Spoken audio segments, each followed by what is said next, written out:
Let's watch some motherfucking EDG versus Weibo.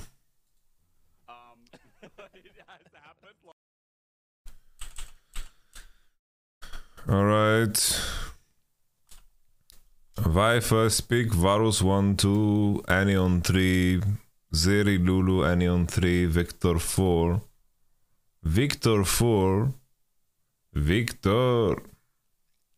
No Talia ban. They banned Ari and Akali over Talia here. Kinda strange. Kinda strange. But maybe they know something I don't know.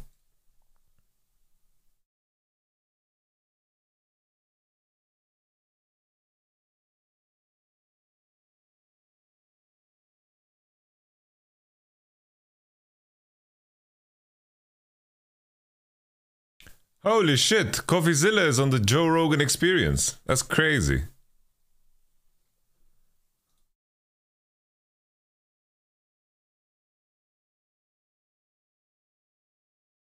Yeah, is Talia that good?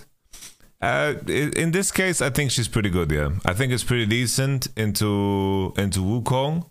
And also they have Vi and Renekton on 4-5, right, specifically. So Renekton is definitely a go-to blind. I think in particular, I think blue side does strike me. Yeah, the only thing I don't like really is the Victor, right? The Victor, I think a lot of the mages have definitely gotten worse. But currently what I'm unsure about in the current meta is where I place top and I don't know where to place top and mid right now in the current meta.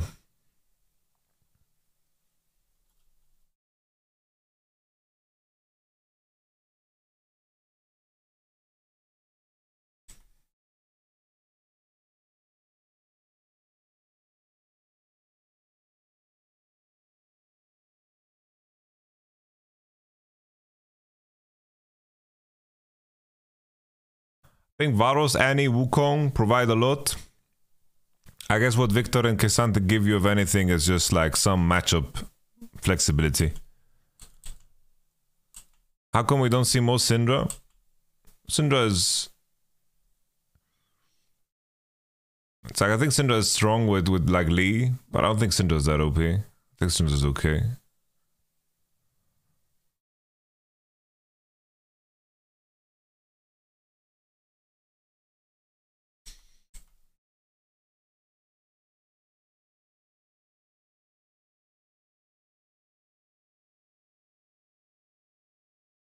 I wonder if Nautilus would have just been straight up better here than Annie.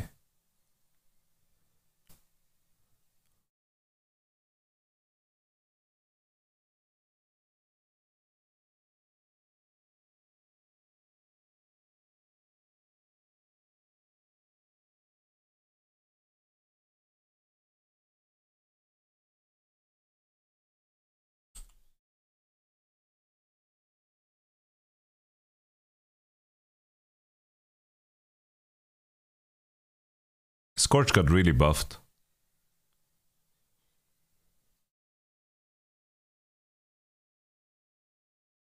It's no longer like the same thing. It's like... I'm pretty sure Alice also thinks Scorch is pretty fucking good now, after the buff. Which is the buff is a long time ago. Scorch is a rune that does damage later on too, it's not only an early game rune.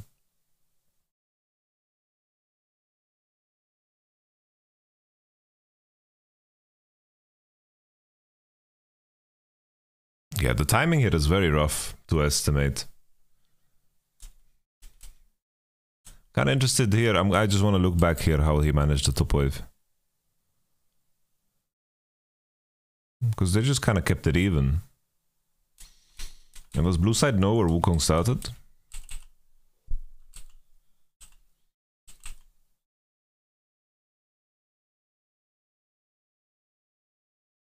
Yeah, they don't know where Wukong started.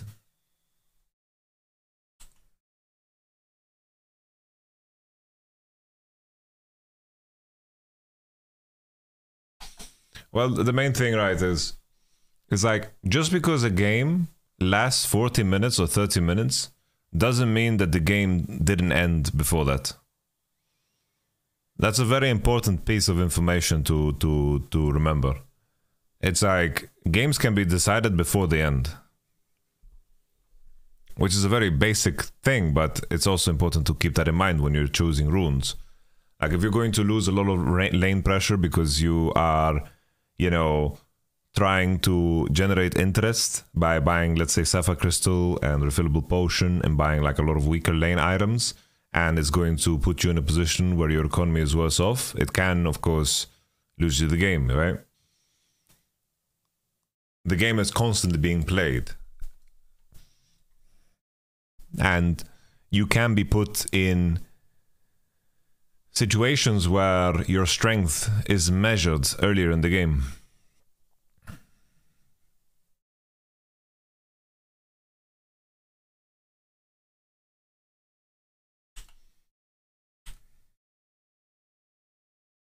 I like here that JJ doesn't show on mid. I think it's a very big deal. It's like this Vi gank timing on top, it's so awkward in terms of timing, but it's also so damn good. Because it's like, if Vi didn't show at like 240, between 255, you're assuming she's full clearing into crab. Getting ganked through Tribush at 315, with how the wave played out, it's just brilliant.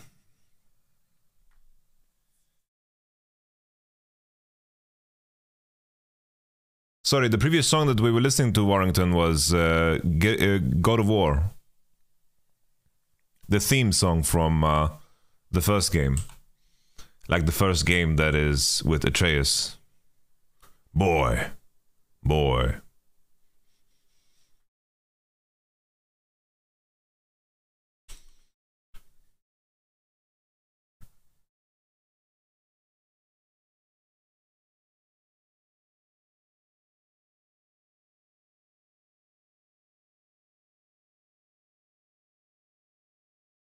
It's a bit of an item gap here. Good timing here on the level up as well to get a big chunk. Talia needs a base. She's not gonna look to dive. They have vision on Vi right now on try. And the Shire is just leveraging Wukong situation a little bit. But Talia cannot get ganked. I want to see the placement of this pink ward in Tribush. You rooting for... Oh. Rooting for any team? Not really.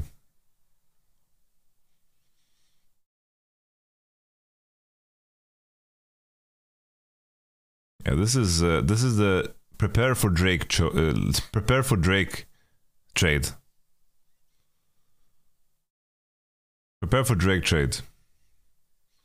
Fofo doesn't have 6 yet, neither does JJ. Keep in mind, Annie here and Varus are bouncing away from bot and stacking it. So if Wukong wants to do like one camp in the Drake here, this is the timing to do so. And EDG are now trying to break the play by going 3 on mid. If they find something on Zhao here, this is how they break the play. But when bot wave crashes, they need to be careful. It's very good here that Lulu, basically, this is a pattern that you guys are going to see often.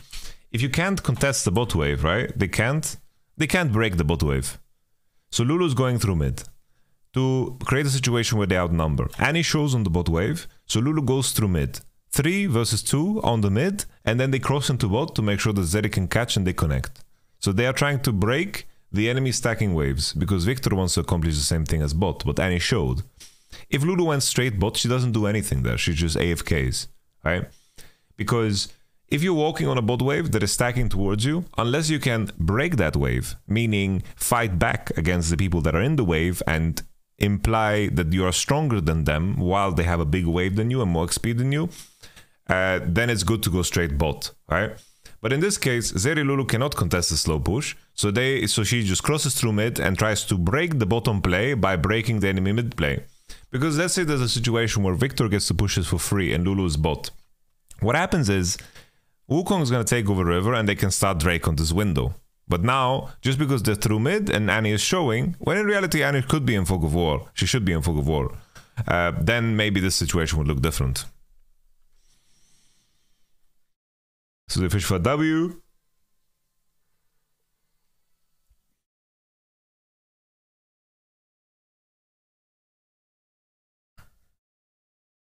Awaken, awaken. Alright. I think here, if they coordinated better, this could have been very lethal. But it's very tough to coordinate, right? Like you need to...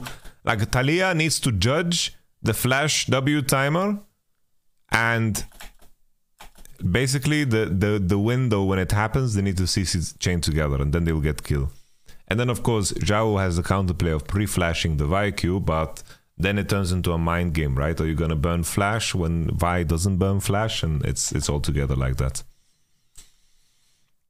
So Wukong and Victor, now the bot wave is crashing, Kasa is just slapping this away. And Victor is fogging into bot, but he's on ward. Okay.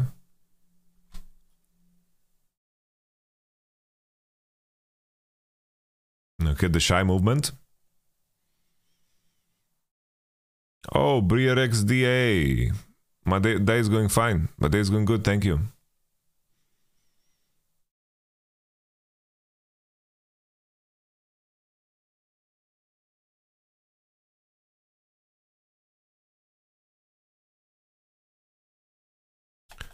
Thank you very much for the 100 bits. What's your favorite topside comp and bot lane duo? Any extreme OPs? Also, what's your thoughts on G2 vs Mad Finals? So G2 vs Mad Finals, I think it was extremely one-sided. I think G2 just had a better understanding of how to play the game, and they are a lot more confident in the way they approach fights.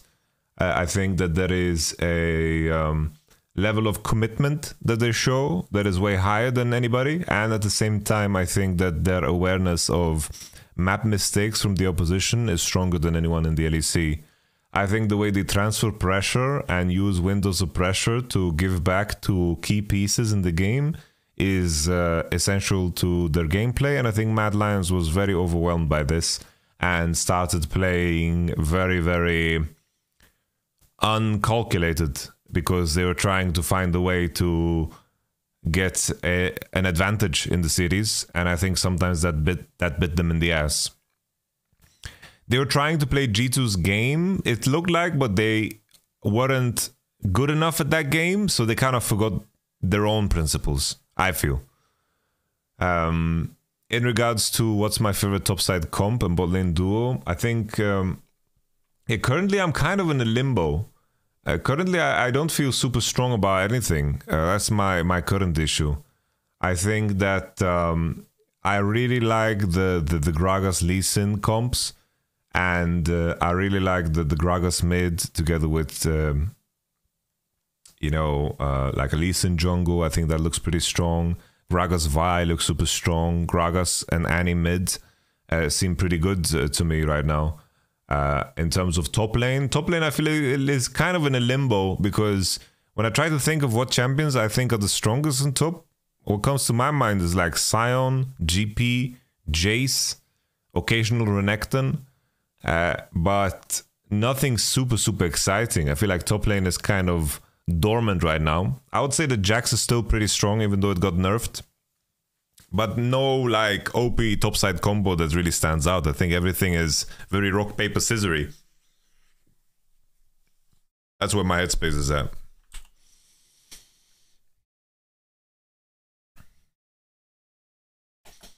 This is something to also that you can do is when you crash the wave, you can fake the base and you can stay in the third bush, and then the enemy is going to slow push out and you can trap enemies here.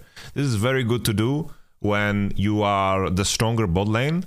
Basically, you want to make the enemy slow pushing out as painful as possible. How do you do that? You make them even question if you based or not. Because let's just play it out, right? Now Zeri is slow pushing out. If she leaves the wave like that, it's very awkward. But if she lets Varus and Annie base without Zeri pushing, also awkward. So she is doomed if she doesn't, doomed if she does. If you're stronger in your bot lane, always utilize this strategy. Never let the enemy know if you're basing or not. Very common what happens is when people are slow pushing wave, it's like they throw all their spells into the wave, they burn all their mana, they base, they make it super obvious. But sometimes you can just basic attack, keep your tools, sit in this third bush, and then create a circumstance where the enemy can't make an educated guess. Because both ways, here if he contests, he can die. If he doesn't push, and Varus and Annie come back with fresh items, and they are freezing the wave, also disaster. Something that you can utilize in your games. Really strong.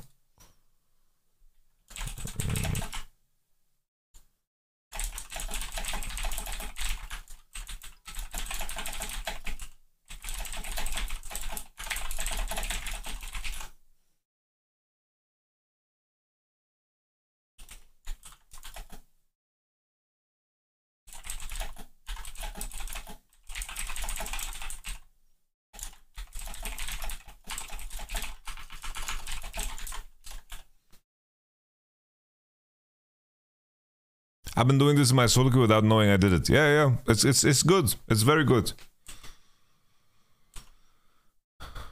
So what happens? They thought she based, and then she got one tapped.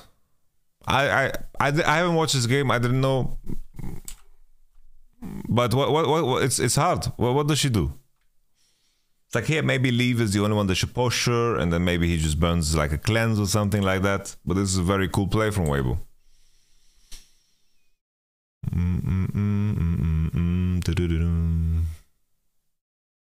I think Gerudo Valley is one of the best theme songs of all time. And I've never played Zelda. I can admit that. I've never played Zelda. Maybe I should. Whoa, whoa, whoa. Ale. Ale, ale, ale.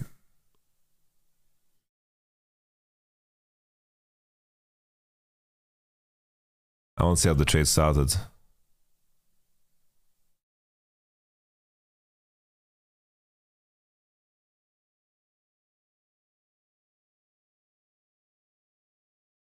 I can play Zelda on emulators, no?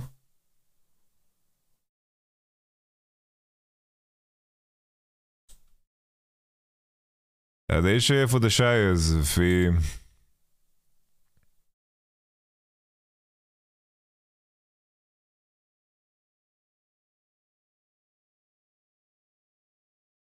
Good hold on the W here. Ale is just waiting for it to be empowered.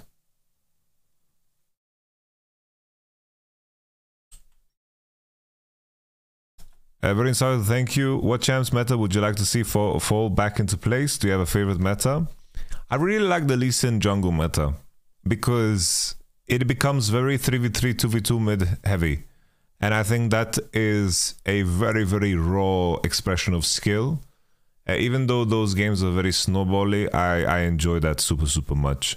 Thank you very much again for Poke Sandwich for the 100 bits. I hope your preparation and morning coming into your workday is going fine. Thank you.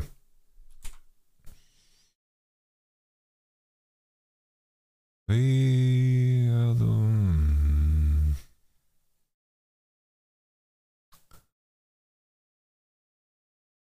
Another important detail of this is that he gets the empowered W right, but this is also, you know, this is a Conqueror fully stacked W as well. It really hurts. Depends if you can the file for Game Nintendo. Which Zeldas would I have to play? Ocarina of Time?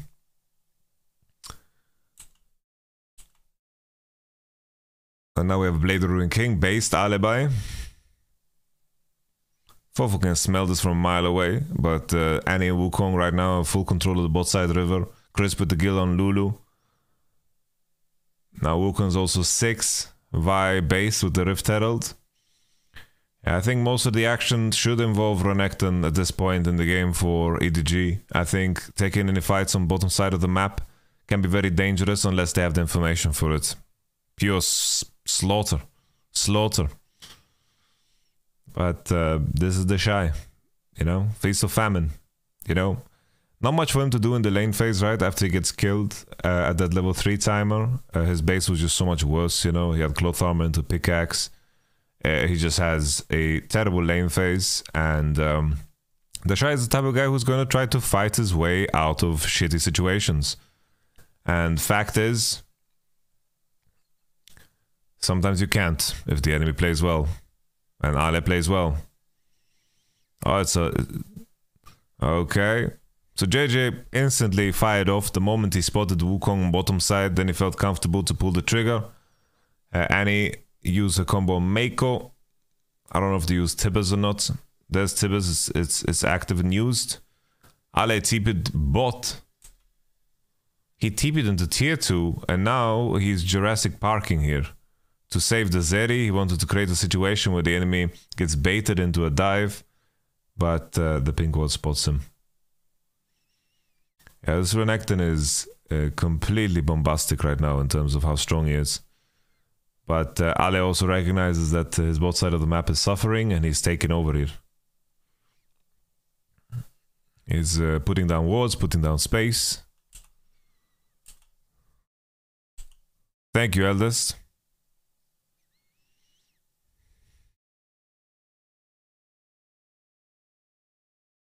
I don't know, the Shai didn't crash the wave on time. Ale went from all the way bot and he made a journey up into top and he collects another kill. I think it's time to buy Mejai, Fofo. Sword of the Occult. Lock it in, baby. Where's your hair? My hair was stolen from me by Team Liquid's mid laner. I think Talia has an easy time proccing Victor's crown, actually. Sure, in some cases that can be fine. You know, if he has crown when when Vi engages on Victor, it can be helpful. But I think that the issue with crown here is that Talia E and her long range abilities will proc it with ease. So Xiao needs to be very careful to not lose his crown pushing into fights.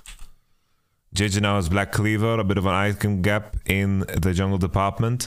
But I think this situation is strictly comes down to, you know, if Renekton wants to be Jurassic Park and move down, right?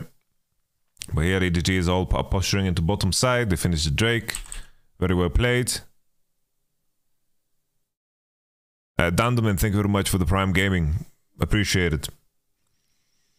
MM Leeson is fun, thank you so much. Pino Densky T with some good days. I am dental assistant, so work is essentially playing LoL with a grandmaster coach that thinks I'm silver.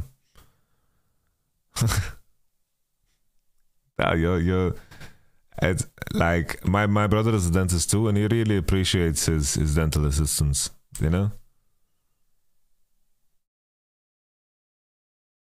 Maybe your guy just needs to treat you better.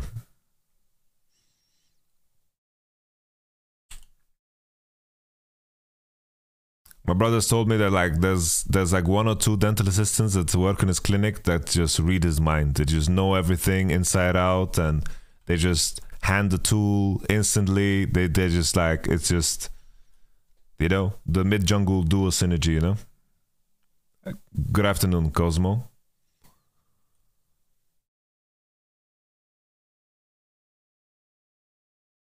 I like that Ale is not contesting past the golem point. Right? It's like always when you're playing top and you are dominating, a very good way of doing so is exactly what Ale did by crossing into the bottom side and placing wards and then crossing into top to use your window. And another deal here is that Renekton secured himself first, he pushed top all the way and then he crosses into mids. And then while Kesante is catching here, Renekton has a presence. Often what a lot of players do in solo queue is that they try to harass the Cassandra under the turret here, try to get chip damage on the tier 2. But in all honesty, if you don't have mid pressure and you don't have the mid and the jungle connecting with you on top side, it's not going to work. So either you have mid jungle pressure and the enemy, your team doesn't need help, or you don't have mid jungle pressure and your team needs help and you can just cross into mid and pressure. Because right now, him being in Fog of War pressures mid lane so much on this wave that is coming up. Keep this in mind always when you're playing top. It's very important.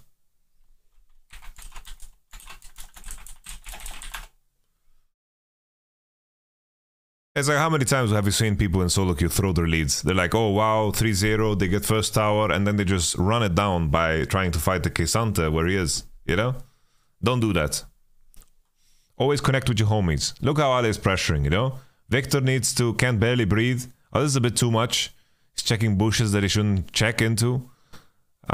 Surprised that Karsa doesn't unleash here. I think with the shutdown that Renekton has, I think that you take it for a spin. But because they saw Vi on the bottom side punching the wards, you know. Now is going wild here. He's completely wilding. Speaking of inting, this is inting. This is for sure inting. He also took the plan kind of wrong. He could have been safe here, but he gave Kaz an angle. That is a big shutdown to give away. Very bad. Oh, thank you very much, Poke Sandwich, for the 500 bits. Really not necessary. Most of the dances are really lovely. I am fairly new to it, 5 weeks in, but the one I see most frequently, I think, is just not very progress.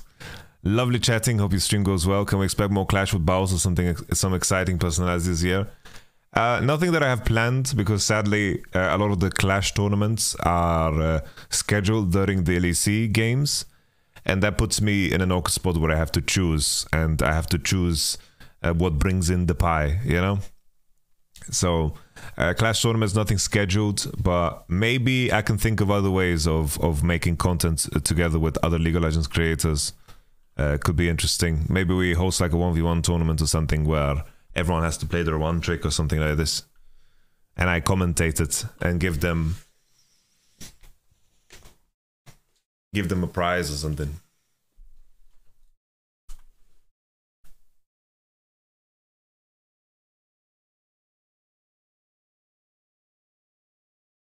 We just do a 1v1 tournament.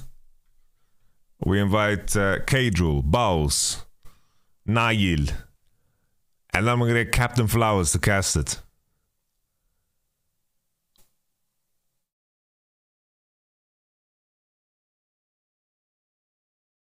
It's Spear Shot, Azap,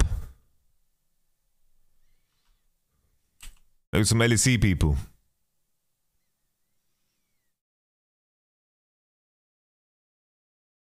Jukil, Drutut. Captain Flowers is on the run right now, though. He's on the run. Why?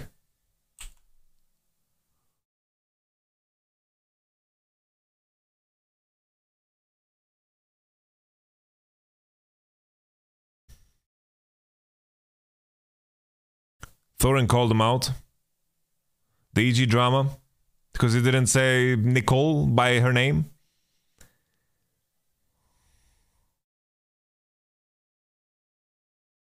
You know how it is, guys? Selective outrage. Never see me fucking getting outraged about shit. That's a deadly wall, by the way. Deadly wall. Love that wall from 4-4. Deadly wall, man.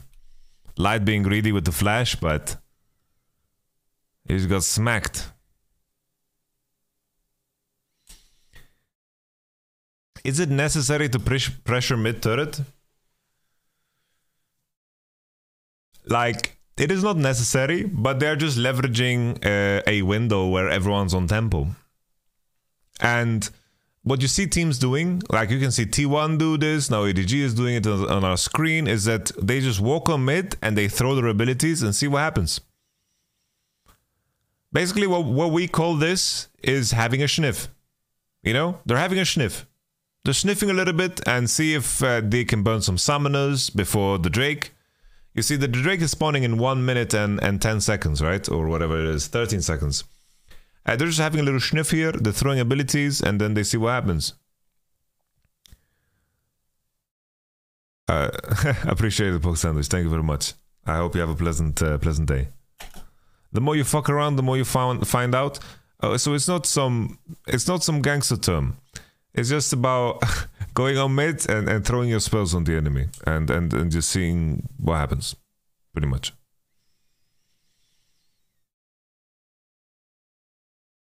I thought they hold the CDs for drag. Yes, but look at the window, right? The window is 1 minute ahead of Dragon.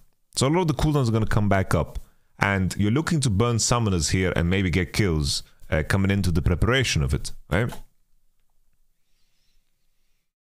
This is a W that barely narrowly clips lights here, so, you know, understandable that sometimes you don't flash those because you believe that the game is on your side, but sometimes it isn't.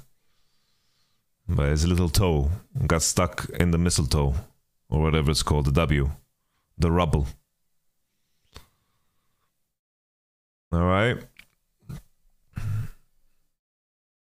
So yeah, Renekton is a little bit too strong in my opinion for Weibo to contest. But very hard also to cross. Like it comes down to if they can find like maybe very strong ult from Varus. Very surprising here that EDG are allowed to walk through like they are right here, because right now they get spotted. I think these guys should not be able to cross. In reality, in my mind, EDG are playing a very scary game here. Very scary game here, because Weibo is taking the position for mid as a trade-off for EDG taking the position on Drake. So usually if one team takes the position on Drake, they contest this pixel, then the next mid wave is open and free. The awkward thing is usually you want to keep Talia here to catch the waves because she can ult into the fight, right? Something that you can do as well, you can do that with Kai'Sa, she can limp into fights. Of course, Zeri can limp into fights with her E over walls. But this is a moment where Weibo, I think they should be less scared about pulling the trigger here. Fofo is kind of being crazy here. I think this should not be allowed. I think these guys should get smack daddied, okay? The pink wall placement is good though, because it kind of creates this doubt in the mind of EDG to cross here. But now they Zeri E, and now with the use of Herald that's gonna crash, Zeri now E'd over to the wall, and she has no E. And that means, plain and simple, that Weibo can now take over the space around the Drake. The most important factor here is the fact that this is the third Drake, so this is a much tankier Drake. You can't just one-shot it and go into mid. So here in this position, EDG are kind of stuck between a rock and a hard place because of the situation with the Herald and the situation of the mid wave. Just because of the proximity of the next wave, it's like if they wanted to do this, I think that they should just...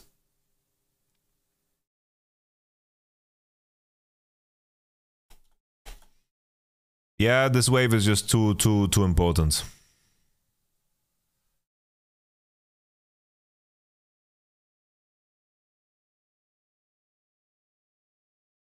Yeah, the awkward thing is, it's not about only mid tier 1, is that if you give up your tier 1, most likely you're gonna lose your tier 2 too. So they are scared about this, just because of the nuance of the enemy having Herald. So yeah, it's important for Weibo to mark the Renekton as he's trying to slither in. And as the enemy crosses the pixel, that they are ready to press their Varus ult. The Varus ult is going to be the most important tool for turning. I think also Crisp can consider being in the pit here next to this red flag. Because I think it's very important to be ready to crash on the enemy when they are passing the pixel bush here.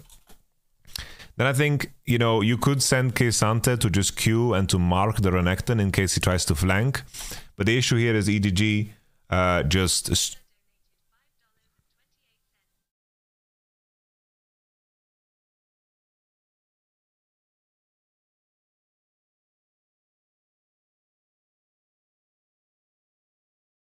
Dziękuję bardzo, Ikoler. I appreciate the donation super much. Thank you. The money is not necessary. Just your words means a great deal to me. Thank you very much. And I really like to see, you know, the common occurring names in chat. You know, it feels like we're building a community, and it's good to have all of you here. And I'm happy that I've been of some help to you, Ikoler. So I appreciate it. Thank you.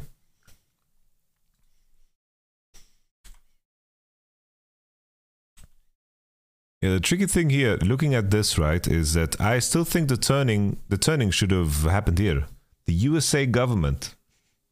Good to see you.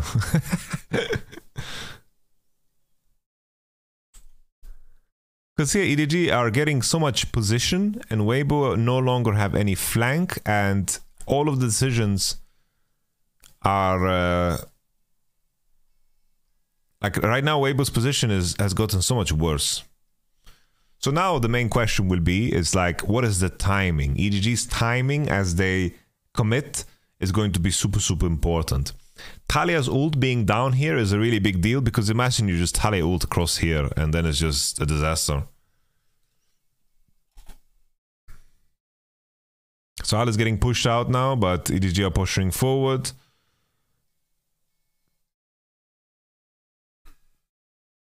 The Shy is looking, but there's a turret.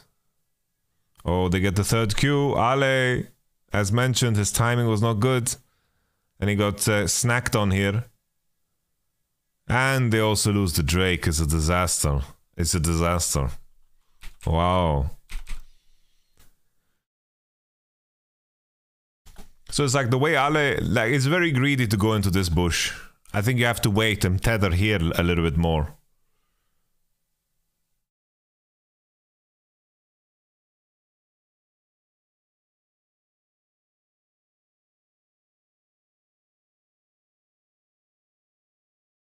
I don't know what Ale did here, man. But look at the Shy recognizing the mistake right away, right? Something as simple as Renekton Eing bad. So here he took a misstep, the Shy spots this instantly. He sees, right now, he knows Renekton is dead. As crazy as it might seem, he knows he's dead.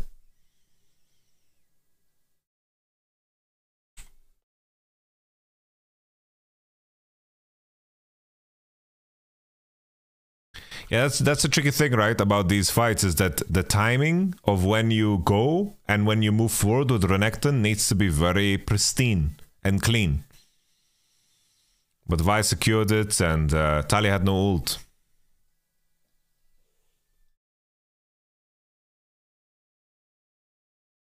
He gives a 4v3, doesn't matter. Doesn't matter.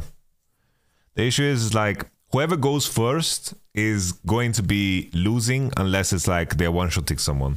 And it's not super easy to just Vi ult onto a target, especially Vi is going to be, Varus is going to be out of range, he's going to flash over walls, and then Talia can't follow up, and it's going to be very sporadic, you know? Another layer of this is Talia is right now on the mid wave.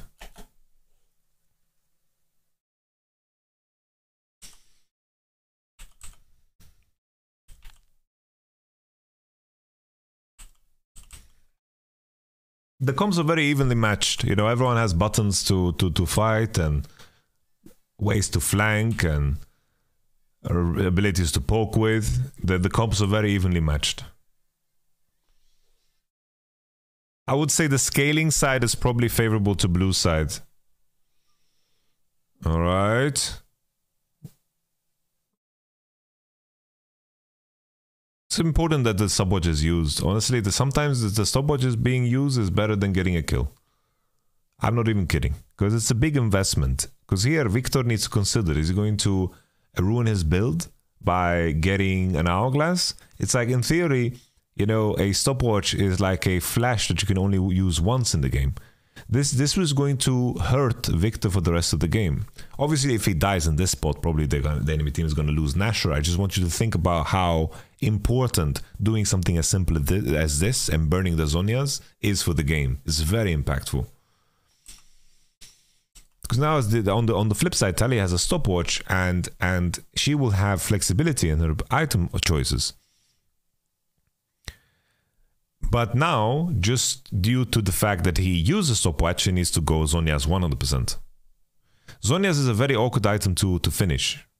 But of course, sometimes the effect is necessary. Like in this case, he's playing against a Renekton and a Vi. Renekton specifically with Prowler's Claw is what I would try to say.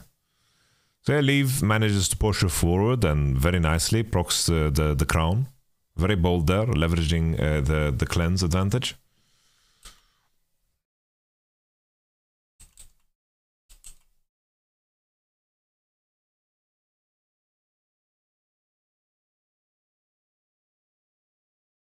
Yeah, EDG have been very impressive.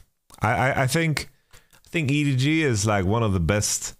I think EDG to me is like it's the T1 of. It's the T1 of LPL. The way they manage to rebuild each year is so damn impressive. It's like they lost Scout and Viper. They lost Scout and Viper, and you'd think to yourself, oh, they need to rebuild, they're gonna work hard, they need to take some time, but bro, they're on it again. They're a contender. Yeah, Leave is fantastic. Yeah, they got Kenzu. Bro, Kenzu is the only one that is give me competition. Yeah, 4-4 was unexpected too. Like this whole roster is just very complete.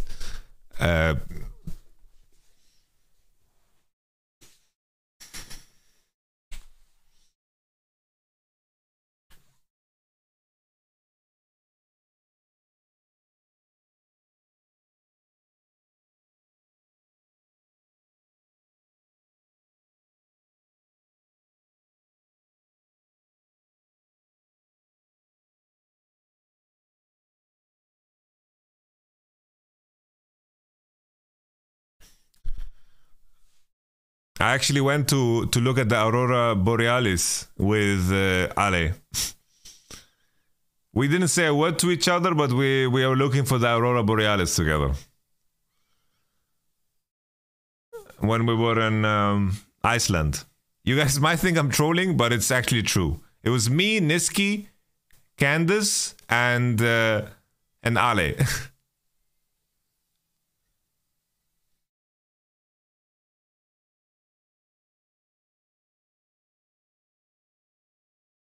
And the world keeps calling. It is pretty random. It is really random.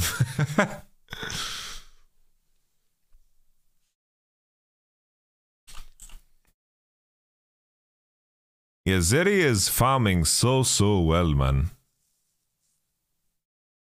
How did Ale end up with Joe? She's friends with Candace. Yeah, Ale is not risking at all. She just fucking finished. Is building towards Zonia no matter what.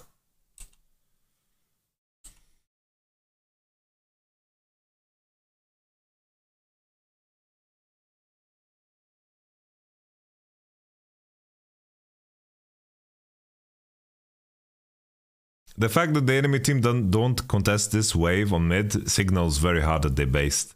So they actually have a window to kill the Shy here without the enemy having any Nash pressure. Let's see if he dies though. It's fucking one tanky motherfucker. Jesus. He just refuses to die, the Shy. He has gargoyles.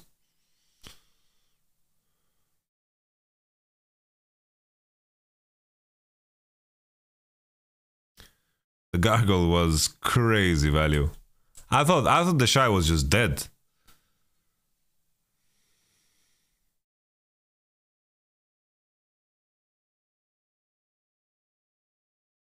Wow.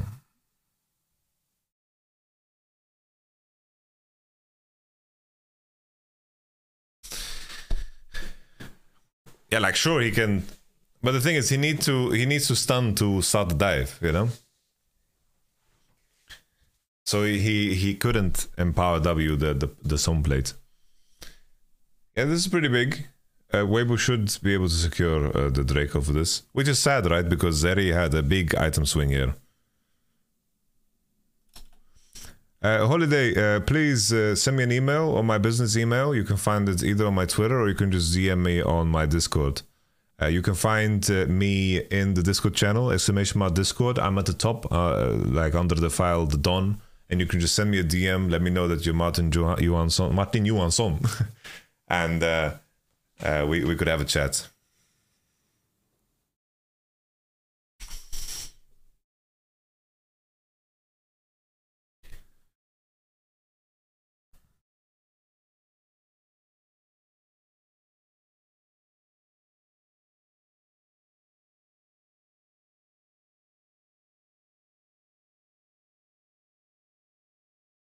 All right.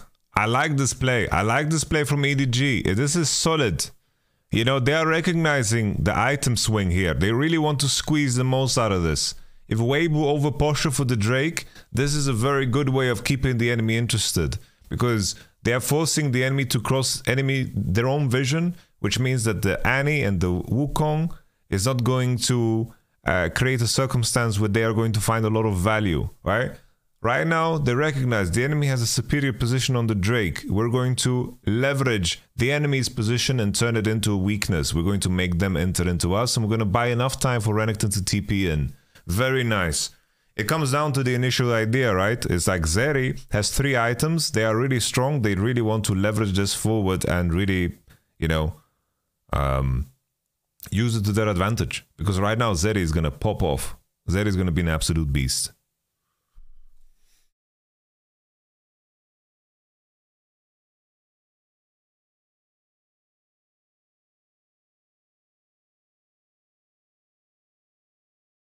So Renekton is alive, is TPing on mid-wave. Another thing, right, is like we talked about it before, but the mid turret being alive really provides EDG with a lot of flexibility in their decisions. But now Ali is going to be in a bit of a bad spot here, but at least he's going to be on a flank. But it's very kind of similar to the previous situation. So Weibo can now kind of run him down. The enemy team... Oh, the Drake is actually still leashed. I thought it was going to be unleashed. Never mind. Because here, Olive is just hitting it. He's just keeping it leashed with the crits here on the Nash. Super big. Fofo doesn't have R. Because of course he had to try to kill the Shy. There's a big cooldown. The Talia wall.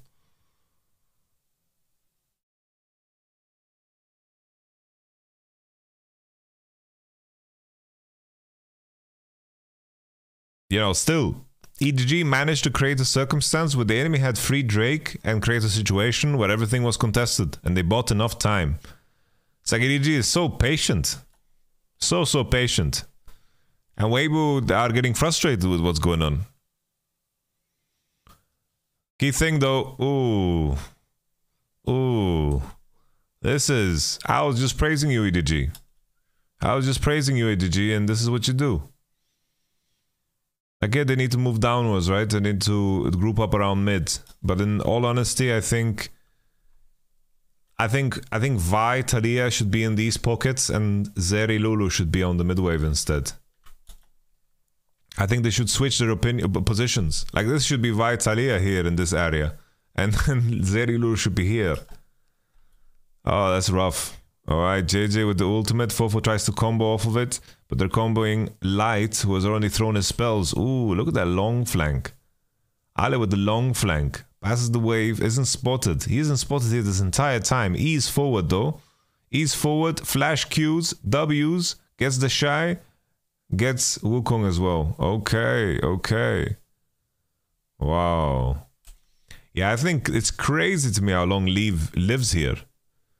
Because it looks like he's just going to get blown up, but he cleanses and E's over the wall. And then he's just hitting. And he's like, thank God for Volibear. I can just lifesteal off of that. And he dashes in and, you know, Leave is practically a tank. You know, it's crazy how hard Zeri has gotten buffed, all things considered. I think Leave played it a little bit too fast. A little bit too fast, a little bit too furious. I think he should have hit the Teddy a little bit more as he's walking up here. But he's saving auto. And then I think, yeah, this dash forward looked good. Then he gets stunned by the Tibir.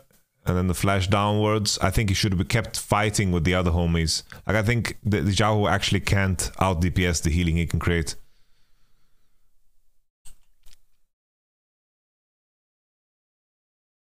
But I have to give it to the Shy. The man got solo killed 3 times and he found a way to be very impactful. What a legend.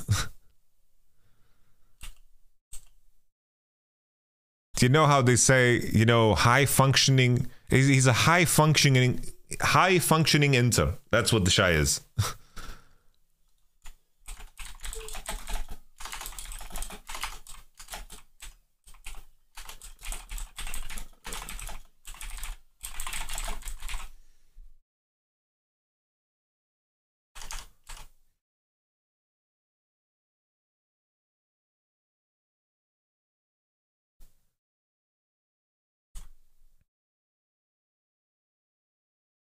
Boom.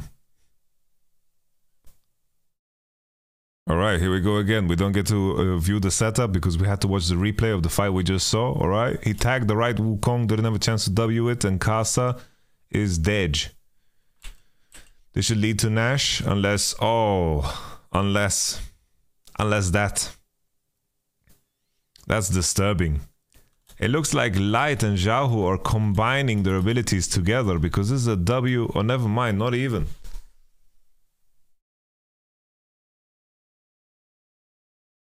I thought they did like a combo. Oh, he smited the Tibers.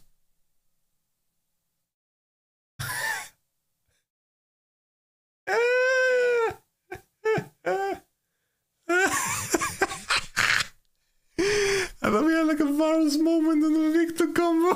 Very smooth Tibbers. I wonder if it's intentional. He put his Tibbers inside of the Nash. But the more you know, put your Tibbers inside of the Nash to increase the rate of fuck-ups.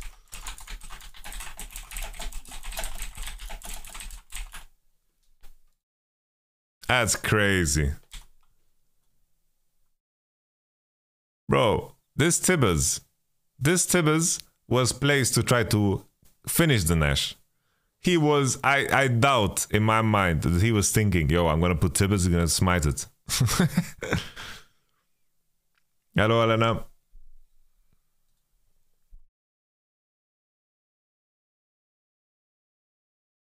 I'm so jealous of Yamada's hair. Yeah, Chris was very good this game for sure.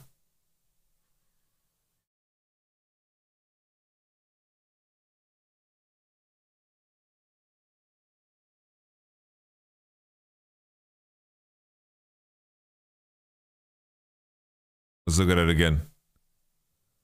Bro, he's trying to steal it, by the way. He's trying to steal it. Yeah, Chris is one of the best supers for sure, yeah. But he's trying to steal it. Nah, man. If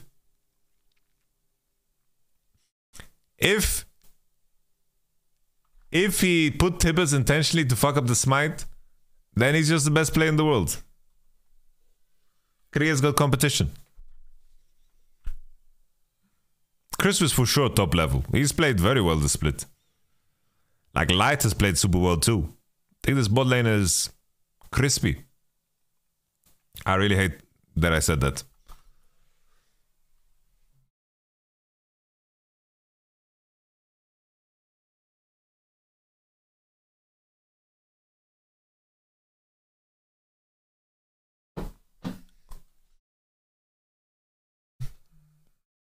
Alright, they got the Nash. Karsa ran it down. And then we just forget about it quickly because EDG, you know, they just got their Nash stolen.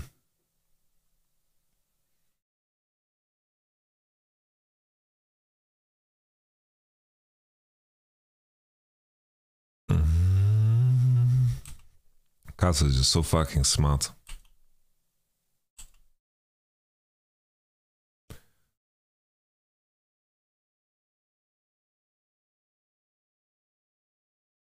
No, I think you read what he wrote wrong, Thesaurus.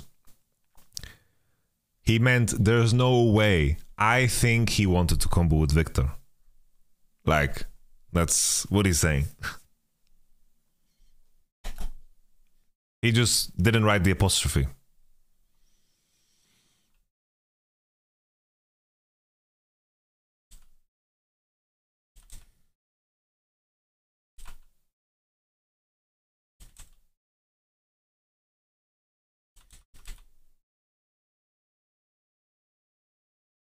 Oh, comma. Yeah, the comma.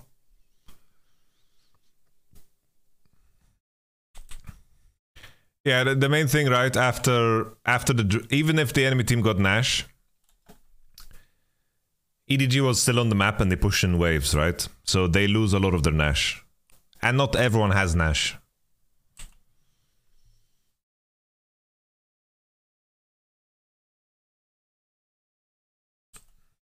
And then it's like they give up the mid wave to get the tier 1 top and they can't progress the game more. So it's not really about lanes being behind, it's more about the tempo. the tempo of the game. But EDG looks very winning here. It's like Varus has reached his expiration. Like he expired a long time ago. Like when this Zeri reached 3 items, he expired. He just you know, he's sour milk. And of course he should look to buy Cyrildos, but maybe he bought Serrated Dirk just to be strong for this Drake fight or something. I don't know. I don't know what the plan is, but the issue is Chemtech Drake is juicy. Chemtech Drake is juicy.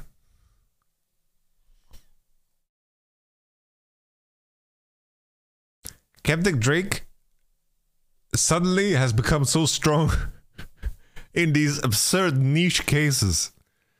Like this Zeri with a Lulu and the BT and and this item with 3 Chemtech Drakes.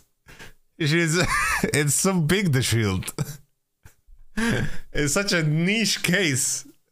But it's so stupid. It's so stupid. It's so funny to me. She has 3.5k health right now, but this Chemtech Soul and the Chemtech Drakes are juicy, man. Oh, look at Leaf, man. Look, what kind of AD carry can play like this, dude? So like an AD carry has turned into a kindergarten fucking Coco Melon roll. You can just tank spells.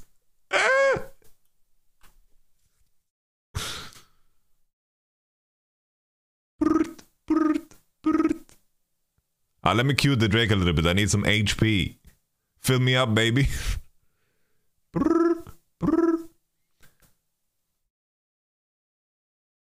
I bought myself a BT because I ran out of HP. What?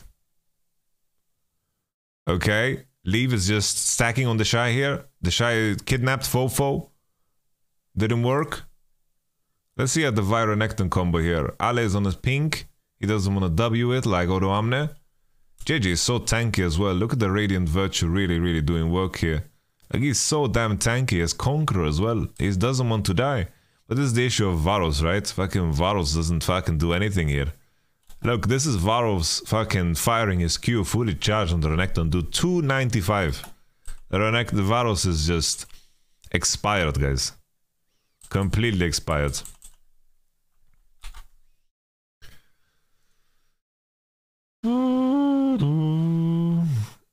Did I miss LNG vs TS review? Yeah, it was earlier this day. You can check out my VOD from earlier today. I basically reviewed that game and then I went to take a nap and now I'm back to rock and roller. Holy, look at him. Light. Okay, so Giovanni first speak, followed by a Lee Sin, okay. Lee Sin, Annie, alright. This could be an Annie mid. Annie and Lee Sin is definitely a combo. Lucian Nami, there's no angle for Caitlyn Lux here, obviously because something got picked already, and you know, this is a niche case where while Lee into Sejuani, I don't think they picked Lee specifically into Sejuani. It's just that here a lot of the junglers are banned. So Wukong, Vi, and then they left Seju open. And I don't think Lee is necessarily good into Seju, but Lee Annie is a good 2v2 combo, right? We mentioned it before, like the Lee Sin things are, you know, starting to, we don't see the bans. Oh, there you go. There you go. I was hiding them from you to seem smart. I don't like the early rotate Lucian Nami anymore. I don't either, but this is a very unique case, right? This is a unique case where it's fine, because what do you want to play into Lucian Nami? You want to play the Lulu lanes, you want to play the Caitlyn Lux's lanes. And I think those lanes are very good into Lucian Nami. But this is a very unique case where the enemy showed their hand already. Lee Sin and Annie. They can't pick Lulu on 3. They can't pick the AD that is good together with Lulu, because Lulu will get banned 4-5. They can't go Caitlyn lanes. Sure, they could pick Kate and then maybe play Kate Kalista, something like this, right? But already now with the 1-2, Lucian Nami actually becomes a strong rotation. This is a rare case. Very rare case. Aphelios in isolation is not good against Lucian Nami. it's like, sure, you can play maybe Aphelios Thresh, Aphelios Lulu. But if these two supports are banned and you're sitting on Aphelios, playing Aphelios Annie into Lucian Nami, I think this is something where Lucian Nami is kind of happy. So this is a case where I actually really like the Lucian Nami rotation. Kenzo goofed. Oh, he knows. He knows, guys. He knows. He's like, fuck, man. Bro, they have Kenzu and they have Maokai. How is this fair? Can't you Kate here and either go Lux Karma or Kate Annie? Oh, it's not the same. It's like Karma can get banned, Lux will get banned, and then you have to dig deep, right? And Caitlyn is not something that is commonly played in LPL. There's some niche ADs that play it, so it's not something that a lot of the LPL teams are prepared. You know, if this was T1, they would fucking pick Kate, and they would pick Kate Kalista, and they would figure out a lane, you know, to fist, or they would like go Varus on 3 or something like this, you know, they would figure it out. Renata is not good, Morgana is not good. Morgana is very bad against Lucian Nami. What type of information do you want to have from your analyst before a game? I do most of the work myself, but what I like my analysts to do is to really tune into patterns of decision.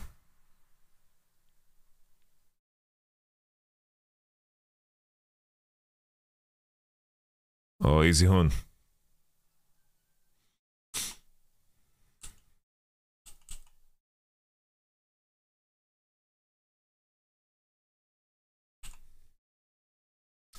Syndra gets locked in. Alright. So this is the case where Syndra is nice, right? They are sending Annie and Aphelios into bot, which is okay, you know, whatever. Syndra, Lee Sin, that's a combo. That's already a combo.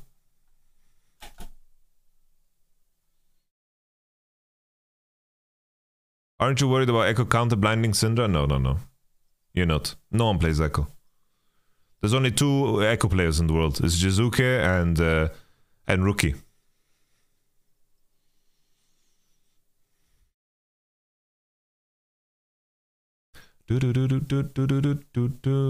Just solid. The Weibo classics.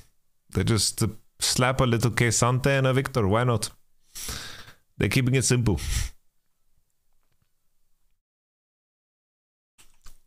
They are following the Yamato Cannon recipe.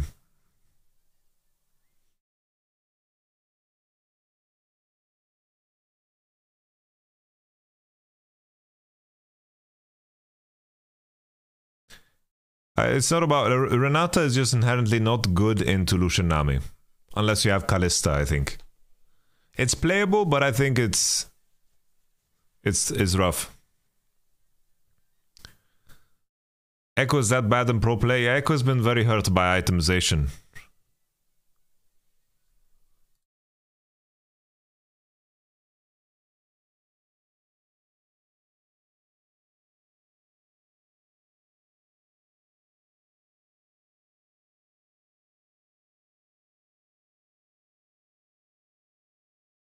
Bro, my comment about this is a compliment. This is a compliment. He's high functioning. Bro, my man dies and then he's really impactful.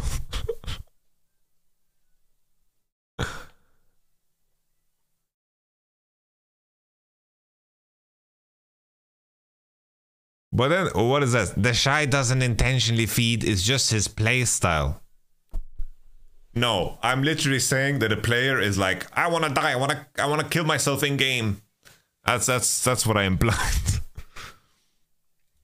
Right. You sure? I thought he just...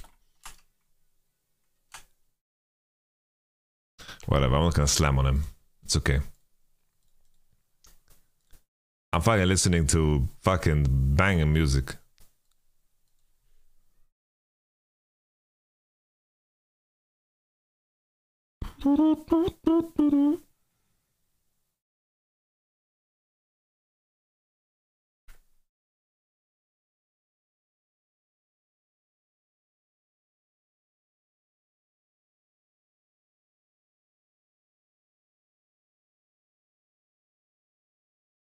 But my tweet, I thought it was a funny joke. I thought it was a funny joke. That's all. It's like there's high functioning cocaine addicts or high functioning alcoholics. I'd say he's a high functioning inter.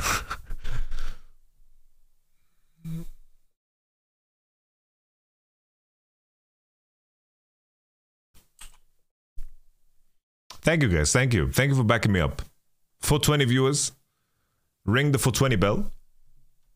All right, everyone, take a huge hit with me.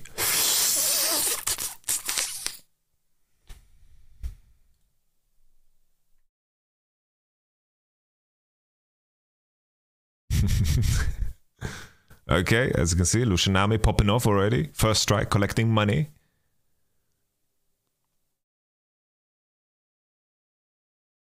I haven't seen any affiliates do so well so far, man. I'm waiting for people to play like Annie Jinx. Bring back the old school lane level 6, just one-shot you, Swifty. W. And Jahu, are you gonna flash, baby? Oh, he's gonna lose a lot of HP tonight. Ooh, JJ.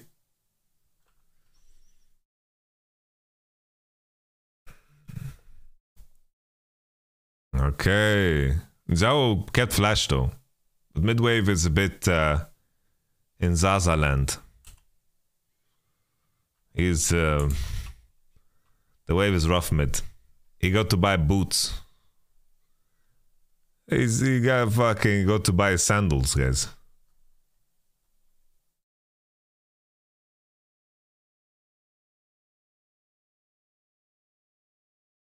Oh my goodness. Ale has got the shy on farm, dude. How's this even possible in this matchup? Damn, son. Wave is fucked. Wave is fucked 3 ways sideways. Damn, son.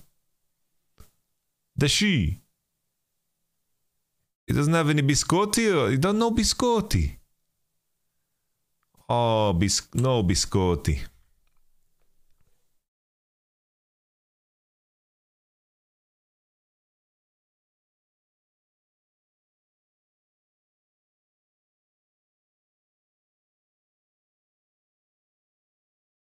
Biscotti. Oh. Listen didn't base yet. This is what junglers are doing nowadays.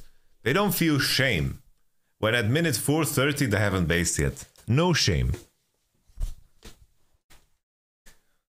You need to base and buy a lemon pledge.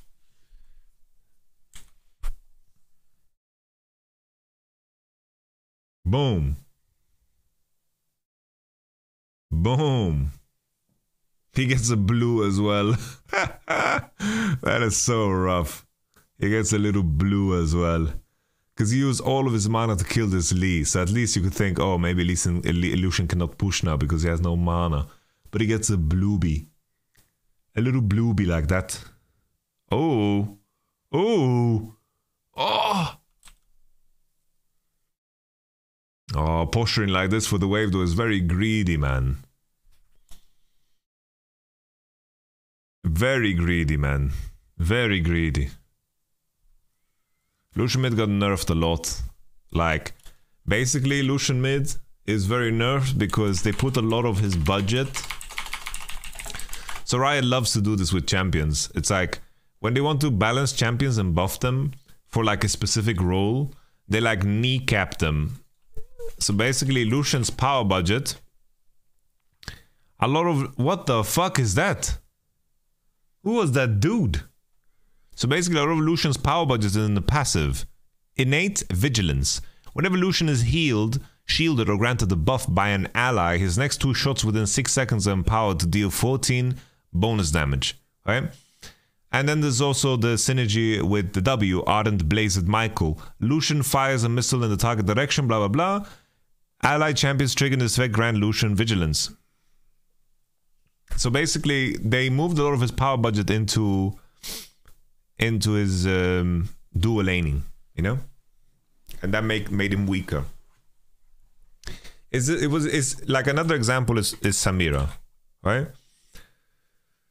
So Samira, they were very scared that Samira would become a solo laner.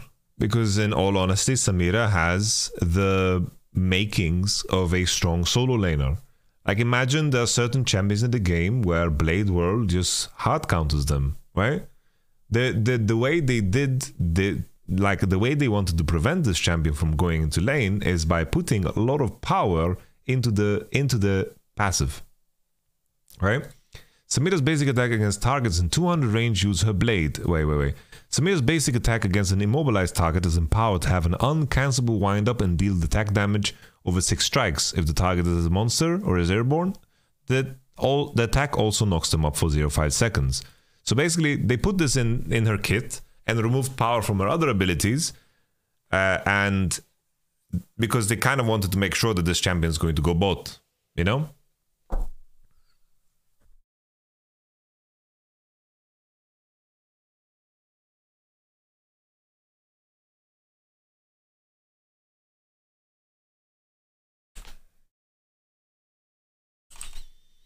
Light survival 1 HP, that's crazy, by the way. I think there needs to be a little bit more careful around the bushy bush.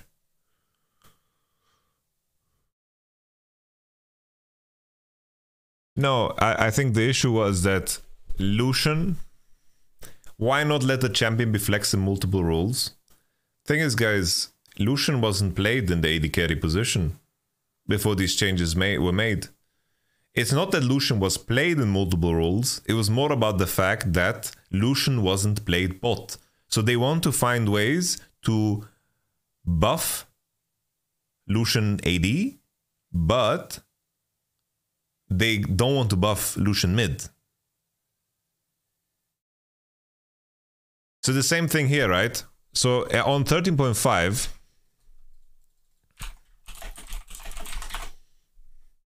on 13.5, what are they doing to Ashe? It's like Ashe AD carry is very weak.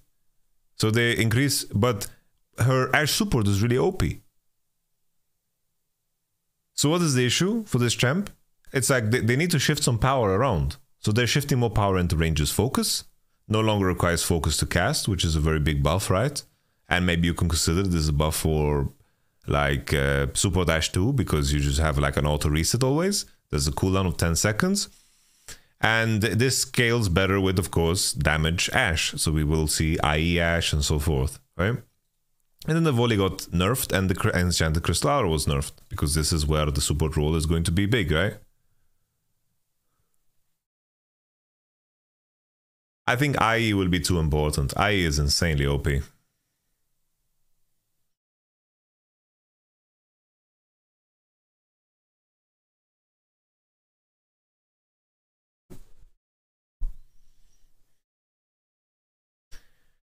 I think knowing the philosophy of Riot, I think this would be too complicated of a change, Kaoru Gomori.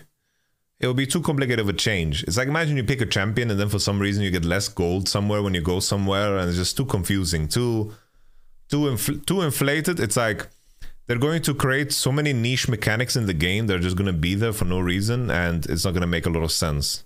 I was very surprised when Riot decided to nerf the gold of the cannon minions on mid, or like the less gold. I thought this is very strange and surprising.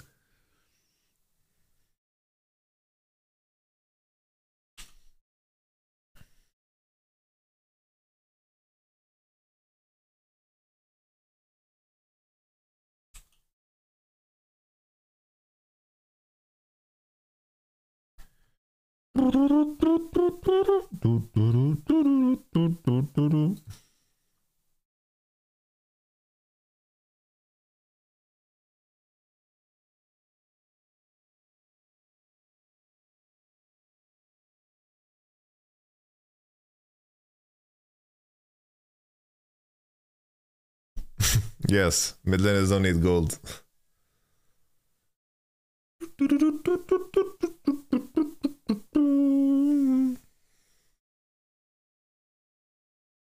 Boom.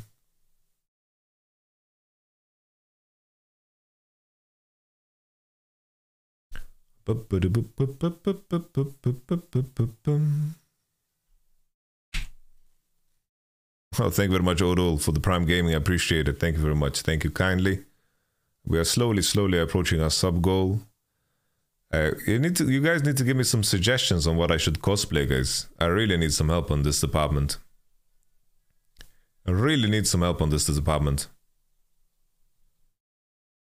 Set? Nah, man. Timo? Johnny Sins?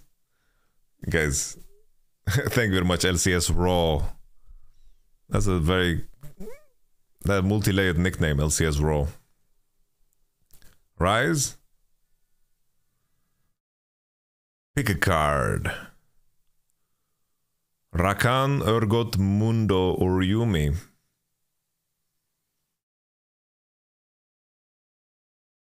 Evelyn. Kogmo.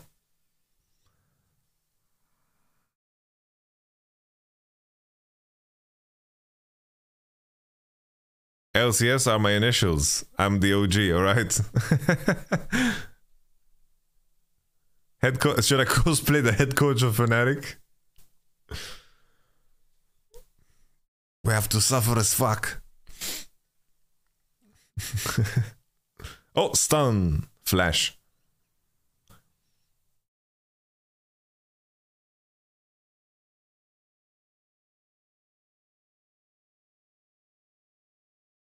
Lee Sin. Bro, I'm worried about Lee Sin.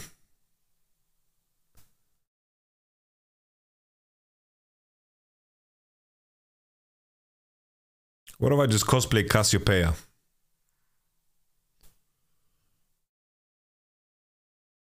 Dum dum.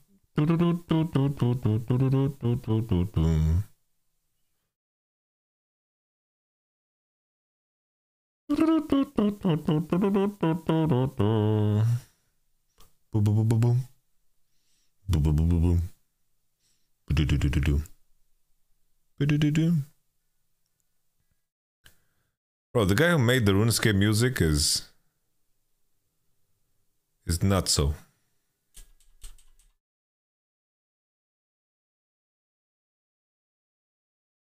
holy, the cleanse, the moves. Wait, Meiko had no stun? What did Meiko do? Why didn't he stun? Oh. She was dead. I made a deal with the devil, Jimmy. She dies. Psycho, Meiko, groupie, crazy. Psycho, Meiko, groupie, crazy. Psycho makes me go.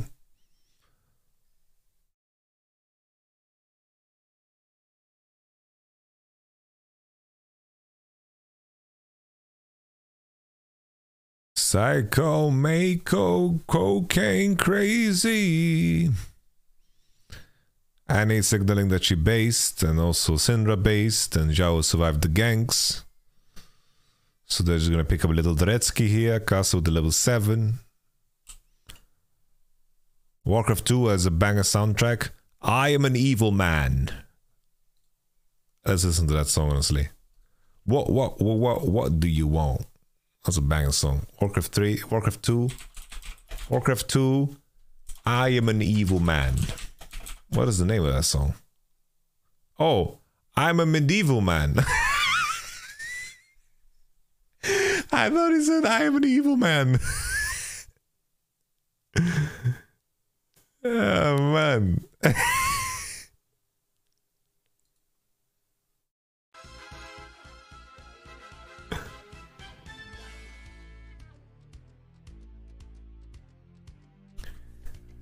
We don't know if he's going shield. He might have just buying Vampiric Scepter to have it for lane, I think. I think he's just buying Vampiric Scepter. I don't think he's going shield bow. Bro, it does sound like he's saying, I'm an evil man.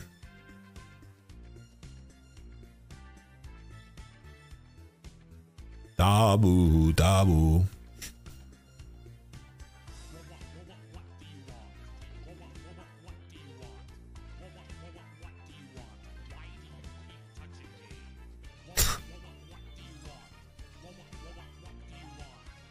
I think it's going Gelfos.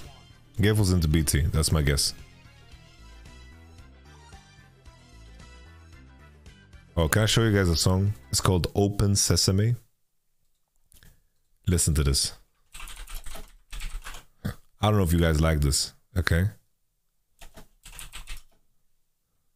Listen to this.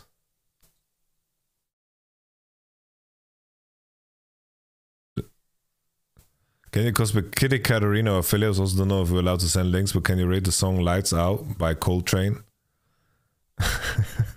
You can send links. Listen to the song, guys. I need to pay attention to the game.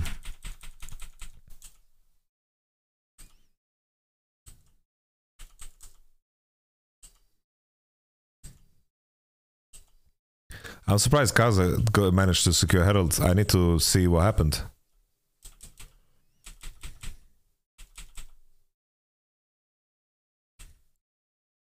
Kaza is just punching it. Thank you very much for the bits again.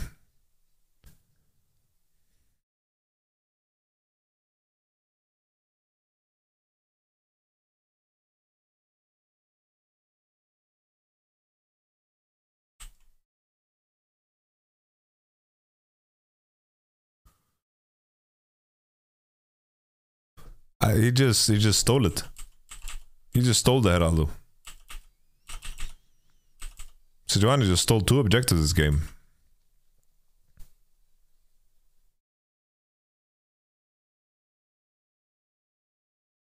I'm not getting enough opinions about the music, guys.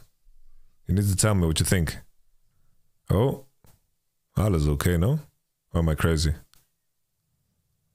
Wait. Oh, Kikuna!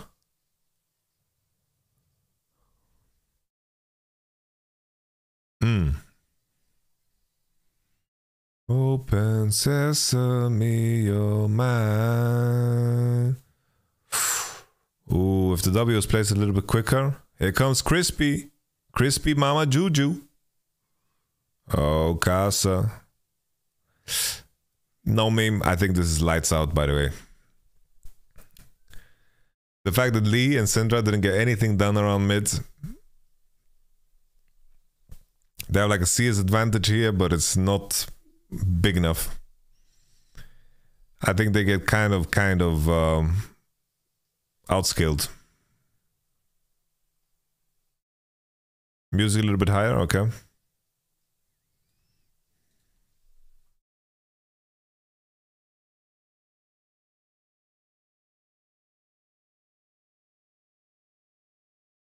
Yo, Tanky.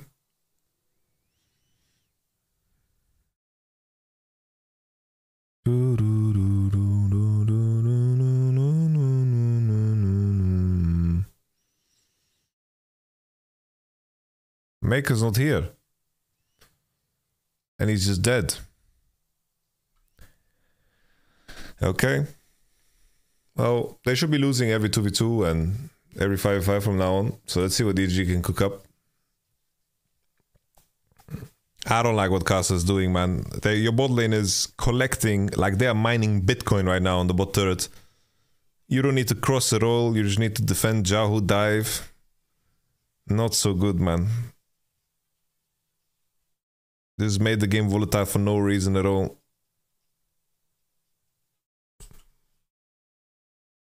Like Annie didn't show on bot and she can't go bot. She's gonna get dove, so Annie has to be river. Deduction, my dear Karsa. Let's look at this again from Leave. Alright, Leave is just... He wants to leave. He flashed as well. Oi, oi, oi, oi, oi. Oi, oi, oi, oi, oi, oi, oi. There's a rapid fire Coco.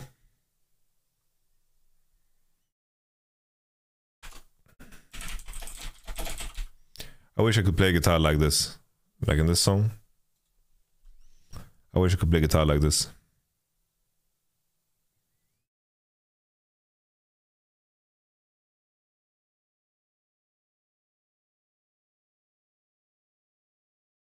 Okay, the Shy, Houdini. Never mind.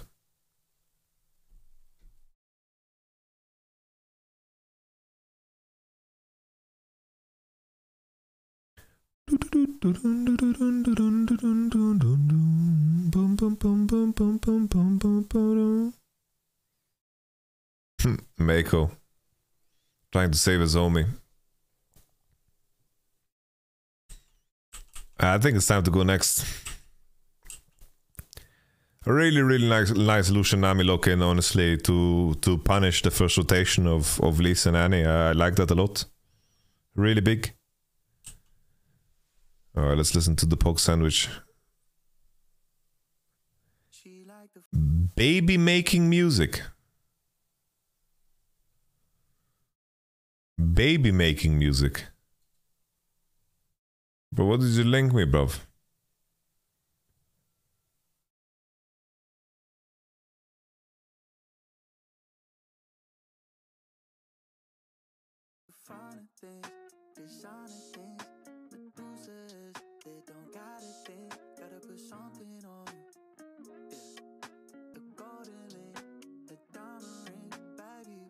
Got a bag last week, so I'ma keep searching. Know you need a bag right now. I hope it ain't a Birkin. Met it from the back and she not on the front. She looks so good. I'm very sorry, but this is too R&B for me. I'm not an R&B enjoyer. It's one of the few genres that I actually don't listen to. Only R&B I can listen to is Beyonce, and that's like not my type of music. Bro sent his mixtape. Maybe.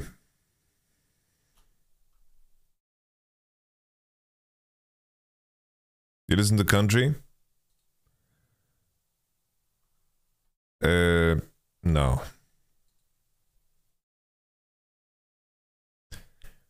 That's another genre I don't listen to.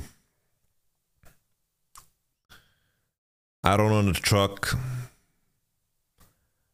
I don't own cattle.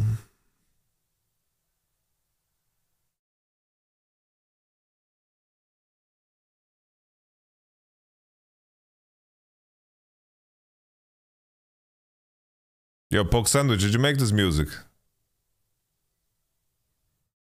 Eminem Infinite, please. Oh no, I opened the door to Request City.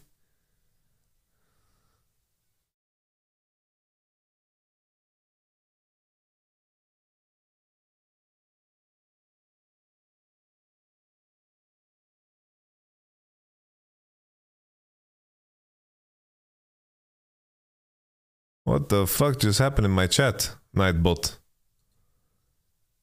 SR command when post champ. What the fuck? Anthony Z, GTA 5 RP. Like, what happened? Thank you very much, big Jeff. Appreciate it. I don't know what SR is. Summoner's Rift? You planning to coach a team again? Maybe in the future. I'm definitely not retired. Nah, guys. There's no song requests. What makes you think there's song requests, guys? Thank you very much for the gift to sub. Appreciate it, big Jeff. Wait. Why, whose head is hiding here? Someone's head is behind it.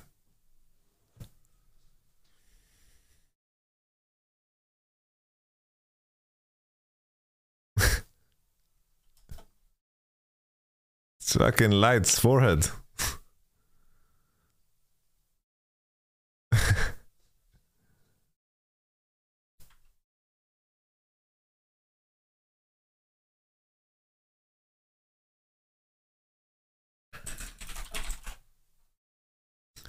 Oh, don't you love it? Don't you just love this Victor build? Ludens into void stuff.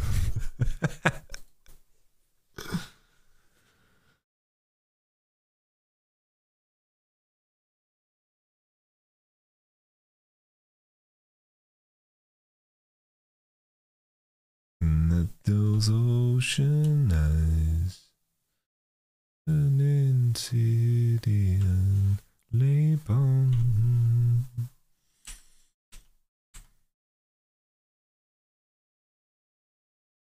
Better than Roya. Honestly, maybe not.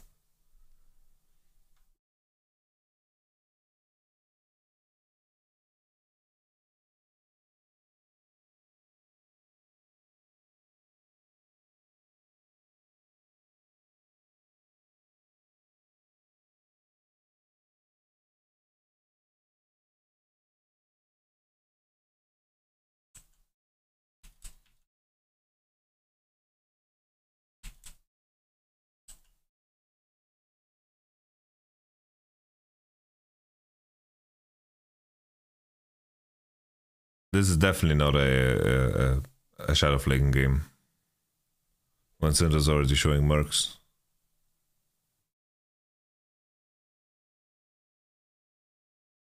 Do you watch Mike Thurston? No, I don't.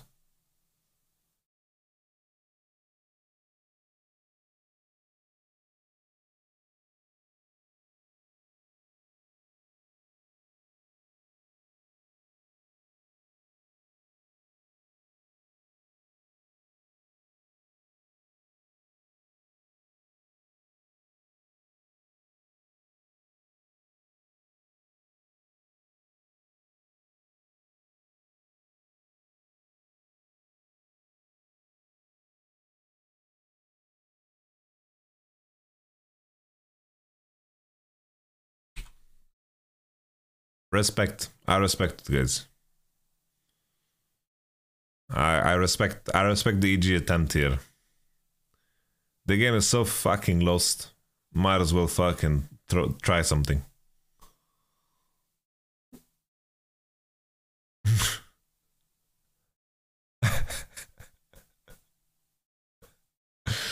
Bro, Yahoo is taking every national cities.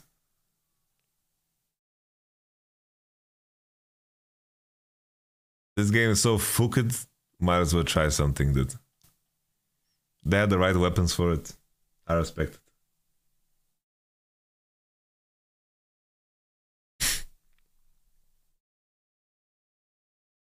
Alright, let's check out game 3, guys.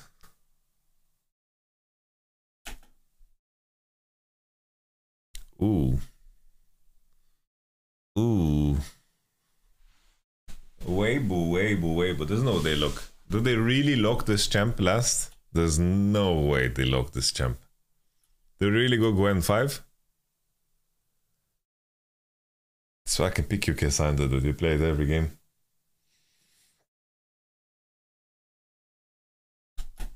Damn. This is the AP heaviest composition that I've seen in a long time. This is the most AP heavy composition I've seen ever.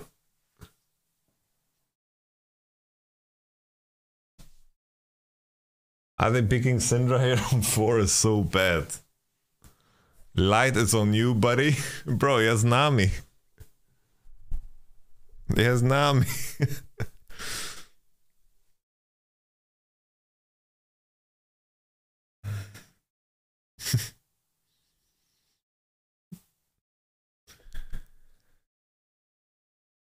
She really enjoys the shy. Respect. Has the shy sign and all that good stuff. Are you gonna come to Brisbane, Australia for the Olympics? We can hang. Brisbane, Australia. Brisbane.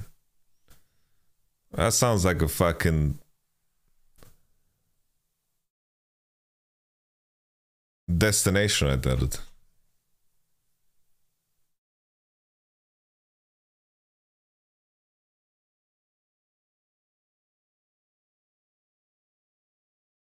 'Drilly rucksack run through my brethren.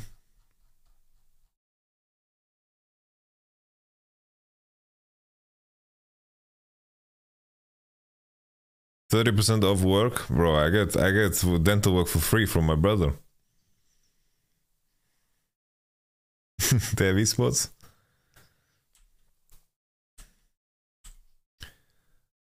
So EDG slammed Caitlyn, picked Lux Elise. Full early game. With Varus Ashe ban, I kinda respect it.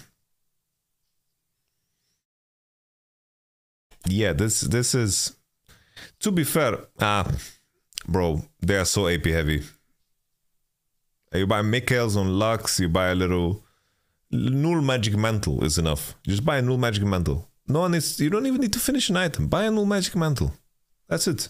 You're gonna be unkillable, all of you.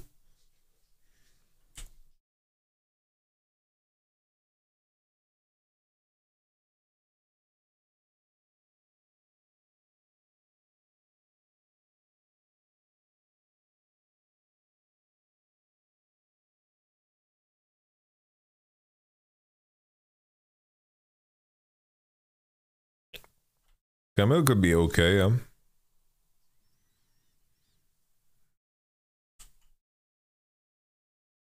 Low-key and Akshan game?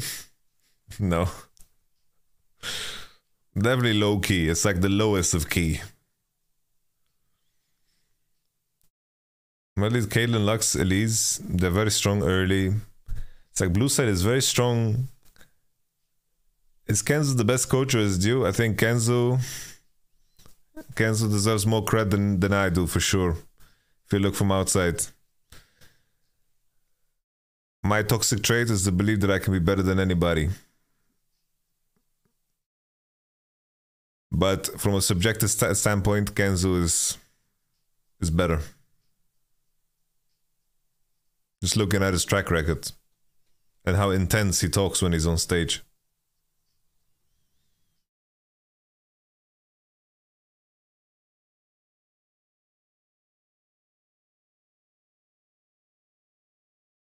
So the ward, this is a very early ward.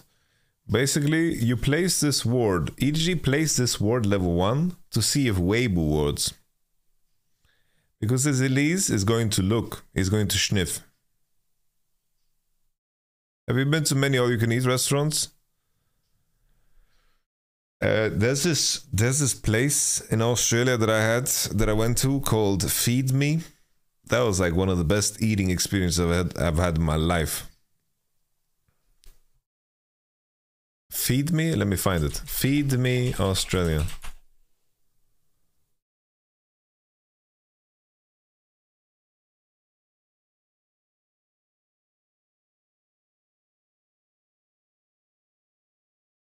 Barbecue.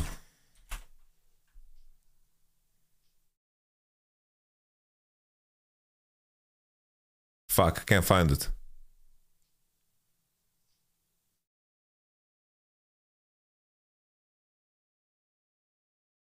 Feed Me is a sign of my pants, weird.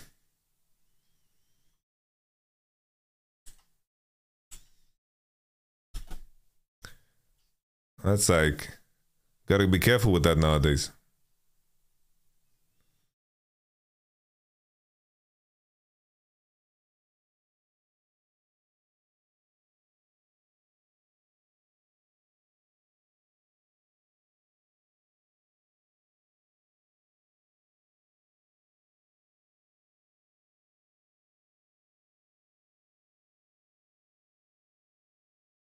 Fat E, double E.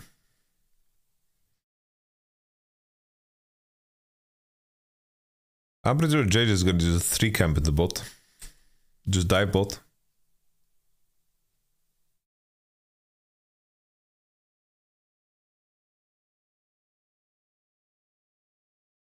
Ooh, good trade from Light there to pusher. No spell on Lux. Very good trade. This is a leave also with Doran's Blade. Casa rush level 3 into bot side. He's now ready.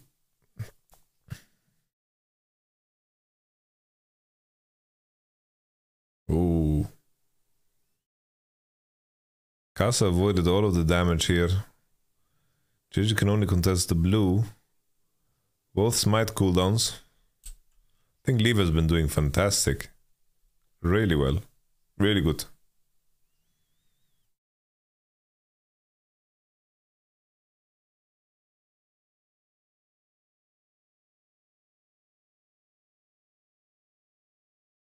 Let's see if Cass is gonna sniff here for a smite. He should see that this blue is leashed. Cass is gonna sniff with his big old nose. Ooh, I like that. Good timing from Casa. Ooh, the second W missed. Casa pathing? What the fuck? Oh, oh, oh, oh.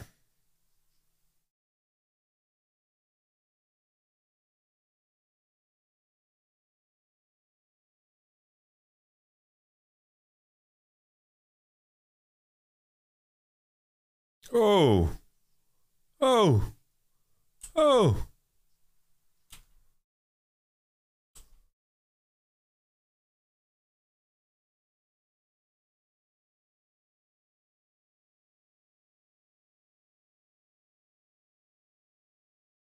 Holy.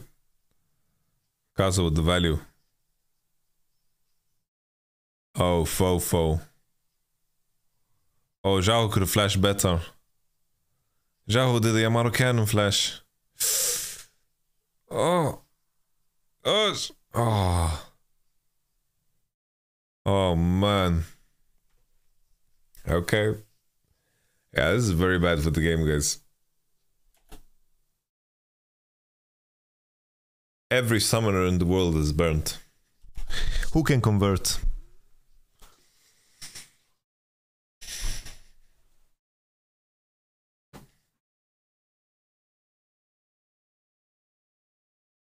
I really like Kaza's pathing here. He really solved it well. The 2 camp into Gromp into 2 Wolves was really, really good. The ward on blue. Really clean play by Kaza. I like that a lot. He made sure not to lose HP to Elise. Elise didn't get to chunk him, didn't do anything. It's so big. I think Zhao here, if he flashes, let's see if he flashes here. It would have been so good. Now the issue is Elise is so far from level 4 and Sejuani will be level 4 and she will have more gold on the first base. It's like Elise can't buy anything real. She's fucking buying Amp Tome or some shit. Yeah, she has an Amp Tome and Seju has boots and Ruby. Elise. What are those red lights flashing from Sage Solution? Where?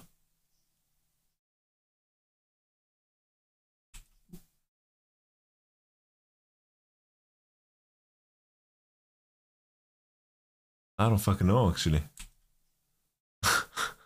I didn't notice them.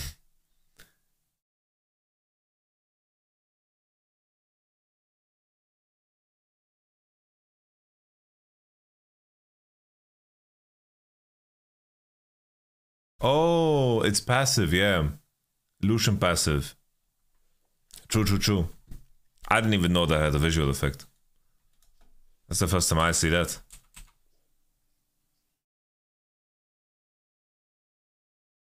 Does she?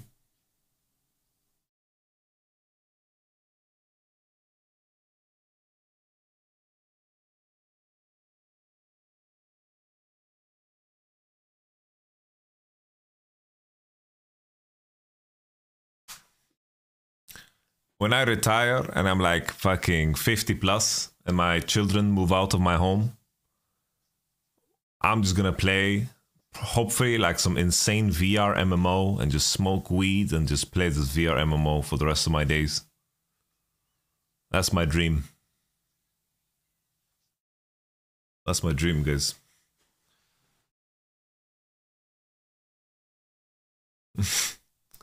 Which VR MMO? I don't know. It hasn't been released yet.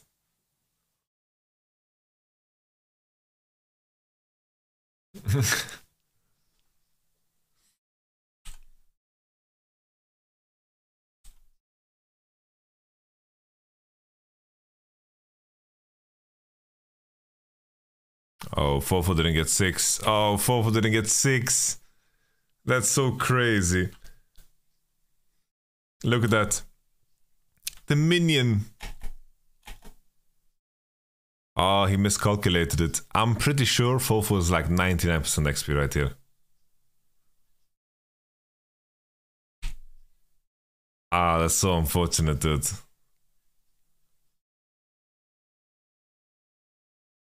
I think it was because of the shared XP.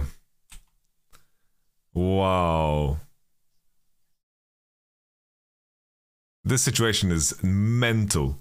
Like Fofo, oh, I think Ginger took XP. Wow. That is so sad. He was dead. He was dead. Holy shit. The silent web bot Catalyst is gonna buy Abyssal.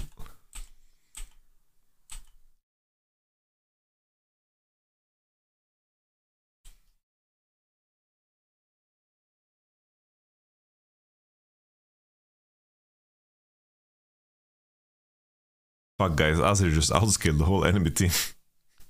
He bought Mercs.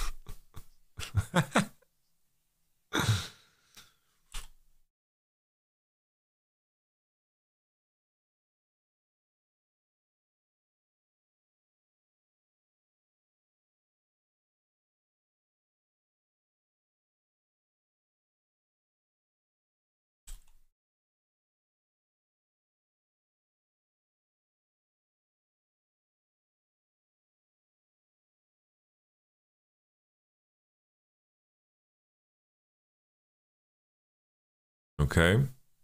Kakuna Matata. Boom. He has Mercs, he can't die. He can't die. Legends never die, baby.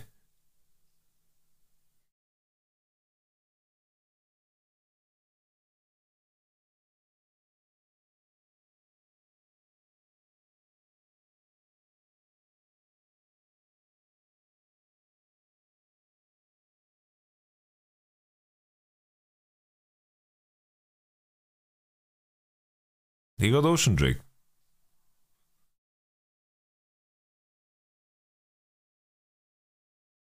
Yeah, Mako's HP is too low, and Light is level 6 as well. He called them already. There's no dive on bot. Really good defensive play. They got Seju at the Rift. Okay, Fofo.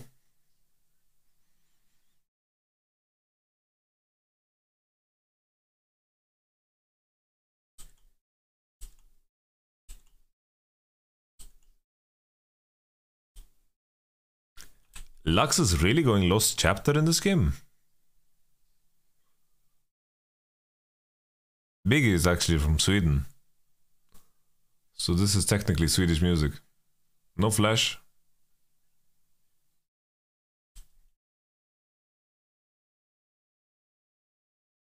What items are they going? My man's buying Abyssal Mask. There's no way he goes Road of Ages because nothing has AP scaling in this kit.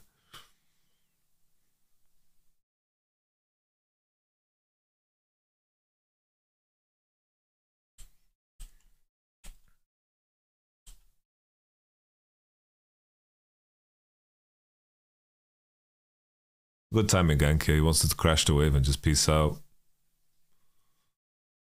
Jago pulled the W as well. He's just trying to solve the situation himself.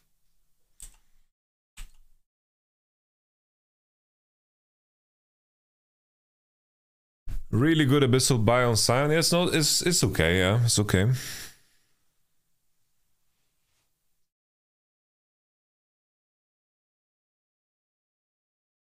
We'll watch next series, Mr. Yamato. Which next series? I watched Top Esports earlier today. That's LNG.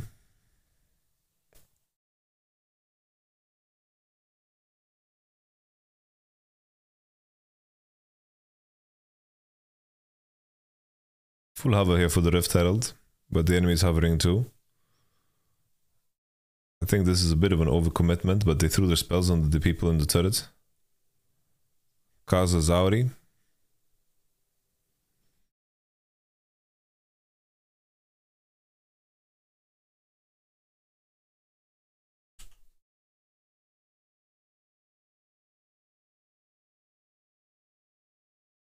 Wow. Kaza lives.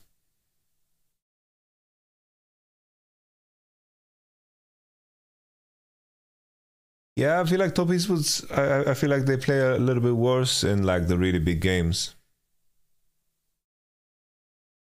I feel like Top Esports against JDG was not super interesting because of Top Esports. Then against NNG too. They look very good in other matches though.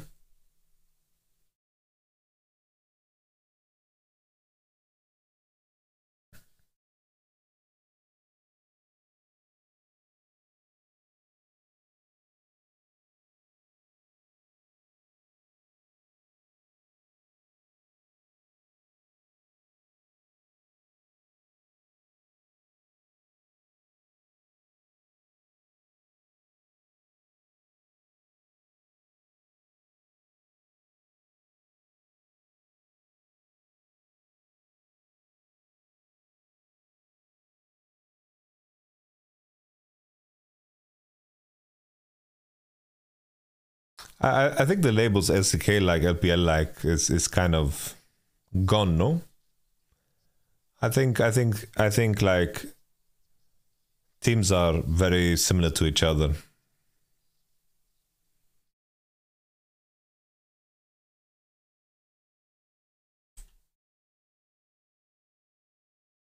Why is Crisp going here? I'm trying to understand what he's doing here. He's going to war Drybush?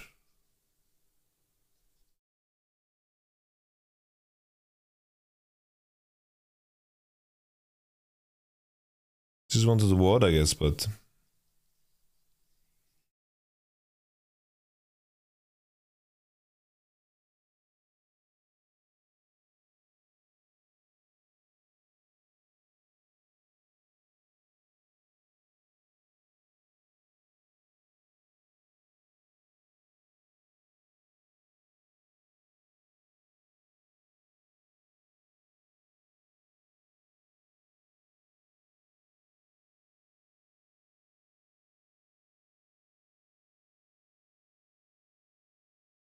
I need to try something. Yo, Piper Menko.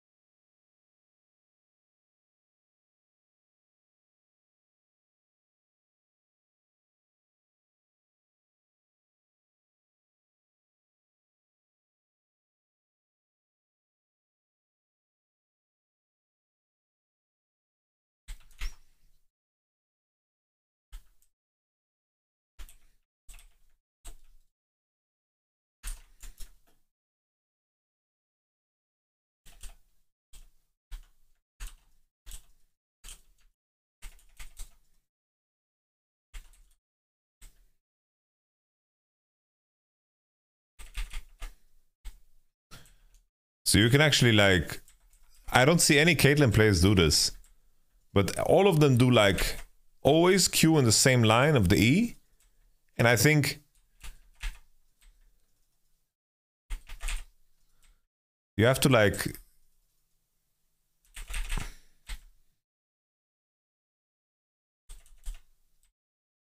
you see, I think it's better to like aim the Q, you know, in some cases.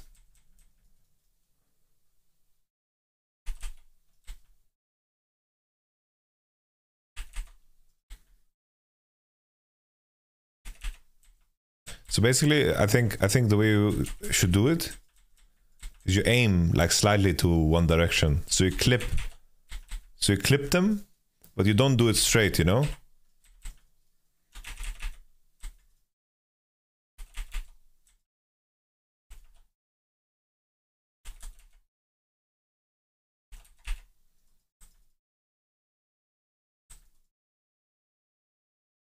Why not straight? Because people are gonna dodge always. And when people have boots, they can actually dodge the Q.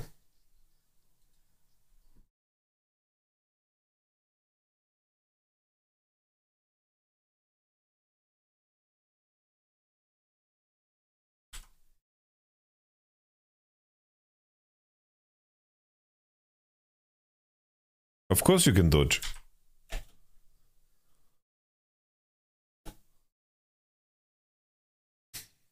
It's like I'm saying that you can increase your chances of hitting by just shooting it straight, but still like, but bending it a little bit.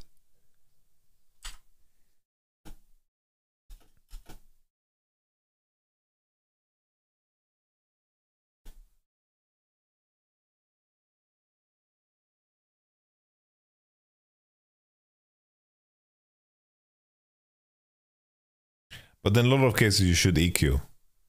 I'm just thinking there's been some cases where I see the Q missing.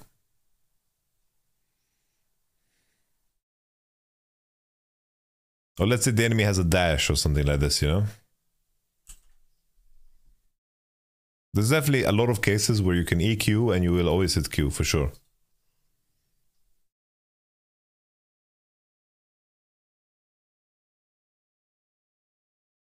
I'll check million numbers after the game, okay?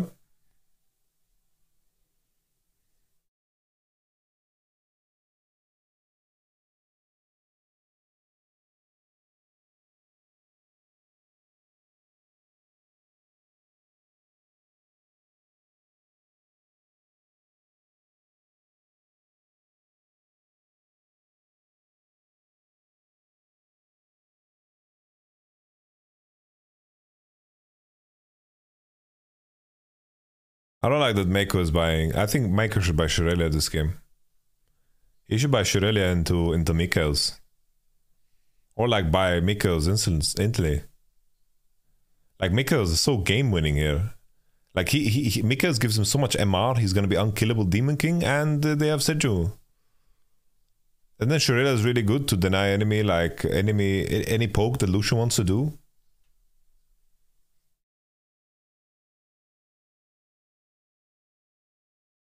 Caitlyn crit combos have actually been nerfed, sadly. You can't do machine gun Kate.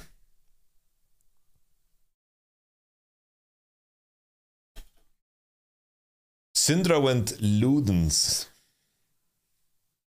That's very bold.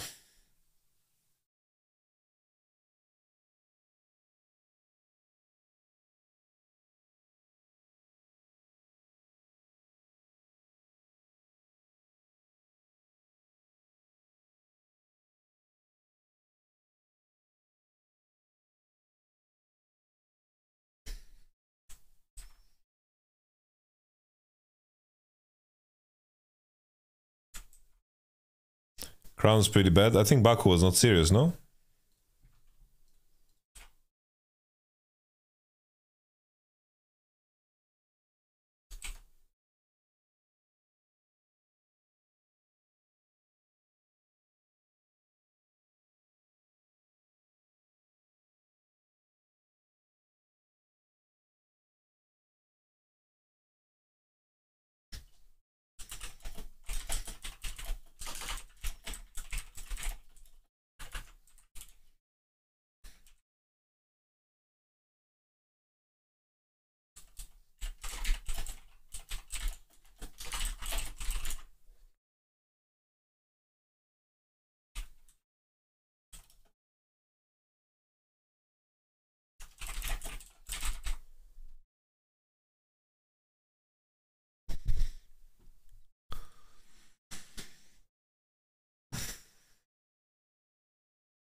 The song is called Notorious Thugs.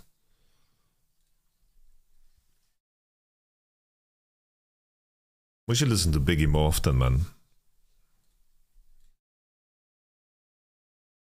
We should listen to more Biggie on this channel. I'm deciding that now. I'm taking the executive decision. We're gonna listen to more Biggie.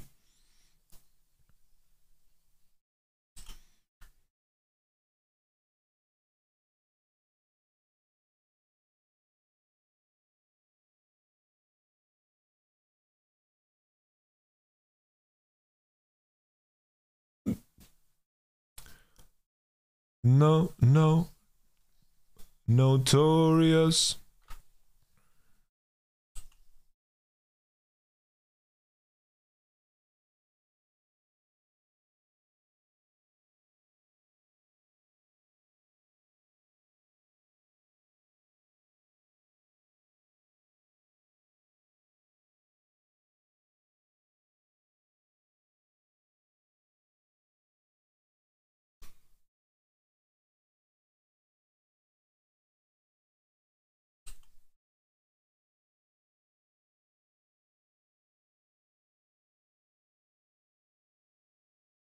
Big and Jesus on a seesaw, Jesus always in the air. What made you write that?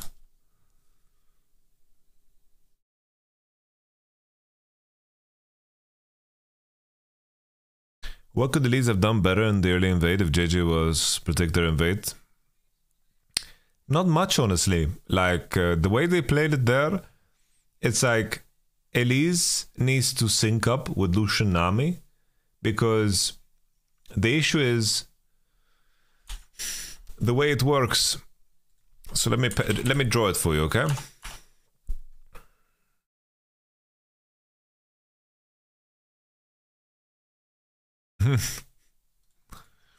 So basically,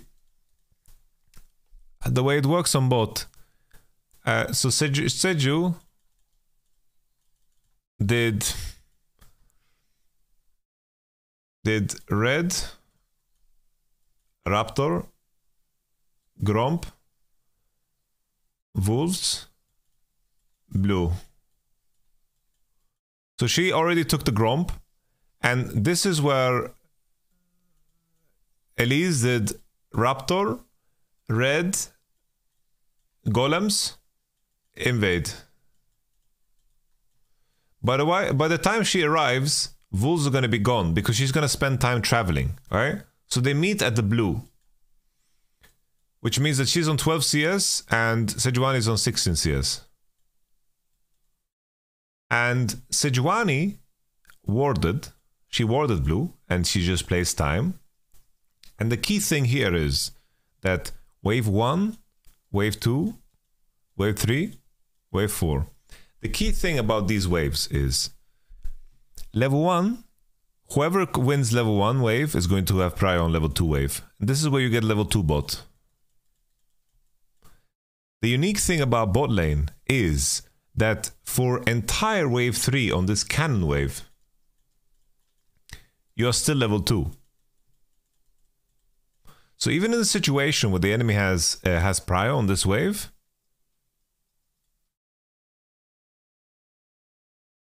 even if you have prior on this wave, you're not going to be able to leverage any level of strength. So for example, Nami can go and support the Elise on the blue. The best thing Elise can do is disrupt Sejuani and wait for wave 4 to be pushed. Because here, the enemy team will get level 3. Then Nami needs to go bot to catch XP. Because level 3 is going to be a big swing. And then when that happens, they connect on blue. And this is how they could have improved it. And then after doing blue, they do bot crab.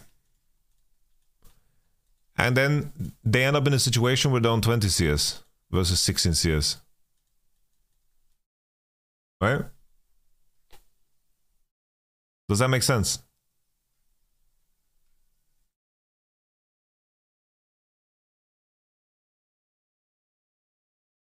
Better make sense, man. I fucking drew a picture for you.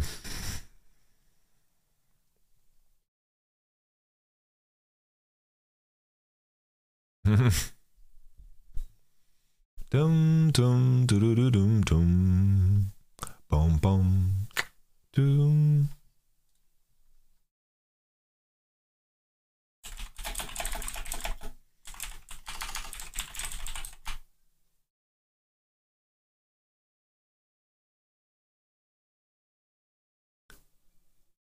Do do dum dum, dum dum, dum dum.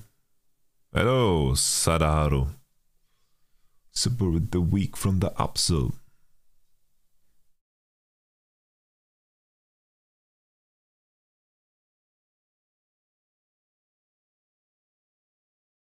Thunderin. Yeah, Void Staff is a must buy for both carries, but at least here the Shy almost has Void. Wow. It's crazy how EDG are positioning like this. Like they're all holding hand. This is really not good.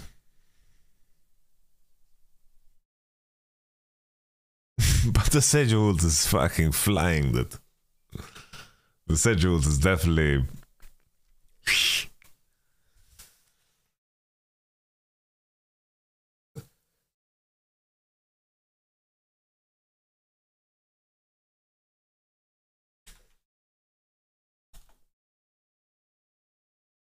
But the play is really good from Casa. I really like the play. Like, this is his pink, by the way, that he's replacing. There's like a moment of vision where he doesn't, where he's not spotted, and he puts his pink, replaces this pink, and this ward still hasn't refreshed to work. They put the pink, and then he goes.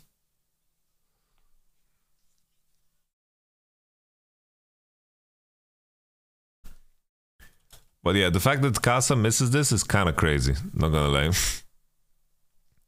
But it's a really good engage. Really good engage. Really good engage. EDG's position is so awkward here. The magic resistance is really, really kicking in, guys. The Syndra does no damage. There's no slow field if you hit a melee Sedge ult.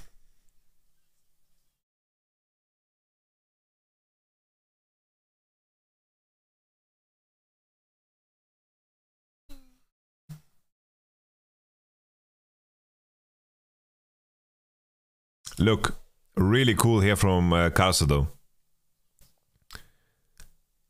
Karsa places his own ping. He only has like a second or two to react and make this decision. Because this is his ping, he replaces it to have vision on his Q. To be fair here, I think maybe you just hold Sedgewood. You hold Sedgewood here and you W the whole team and you play. But the issue is like Ale is not taking damage. The enemy team right now, they have so much MR. Okay, the Shy dead. Dej.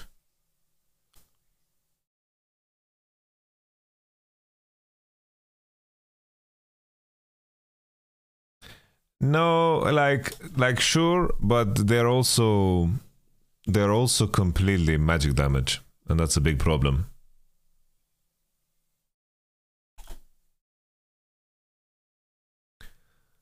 Like they have very too much magic damage. He went Ludens.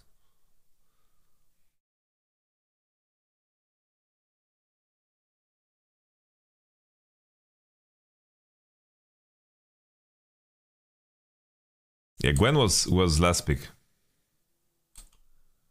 But Gwen is going Void Staff second. Maybe skip RFC. I don't know, man. I don't think it's gonna help. Like, he needs to play RFC against Azir, Caitlyn, Lux.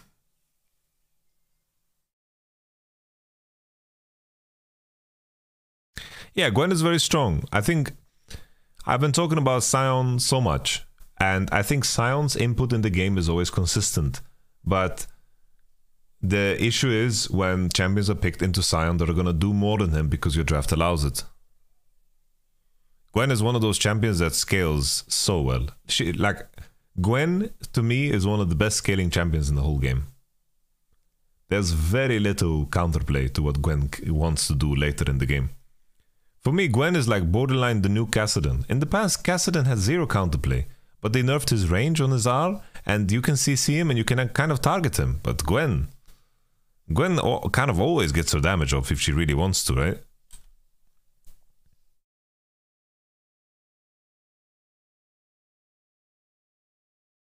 Gwen is immune, guys. Huge stun here. Crazy. And look at Chris' reaction too.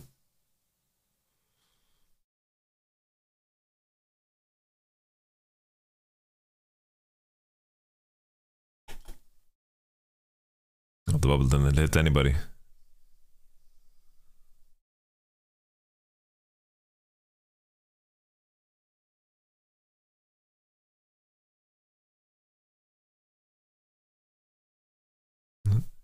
The difference with Gwen is that she has big range on his arm. Your rap playlist is nice, but we don't get as much Kendrick as I would think for someone with his Morale shirt. The thing is, I'm just listening to Biggie on Spotify right now. Okay, we got double Banshees. I think this is for sure IE game for Lucian. I think Navori's Quick Blades is not the way, but it's not a game breaker, so we don't get stuck on that conversation. Leave is fantastic, yeah. Leave is really good.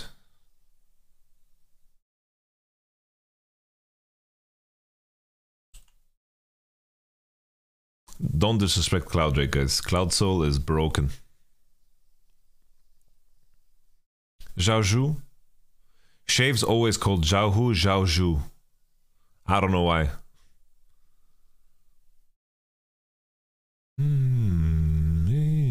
to me.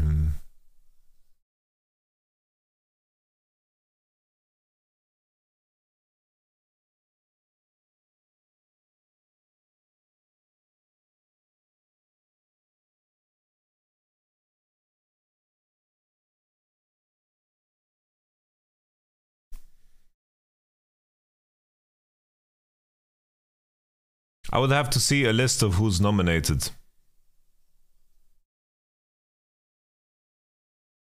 I would have to see the list of who's nominated, and then I could make my own top 10 LPL list.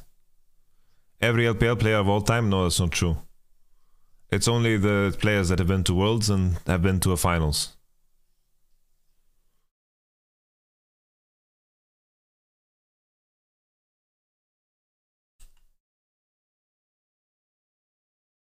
I mean, would you consider anyone else? No, that's not what I'm saying. It's more like I might forget someone.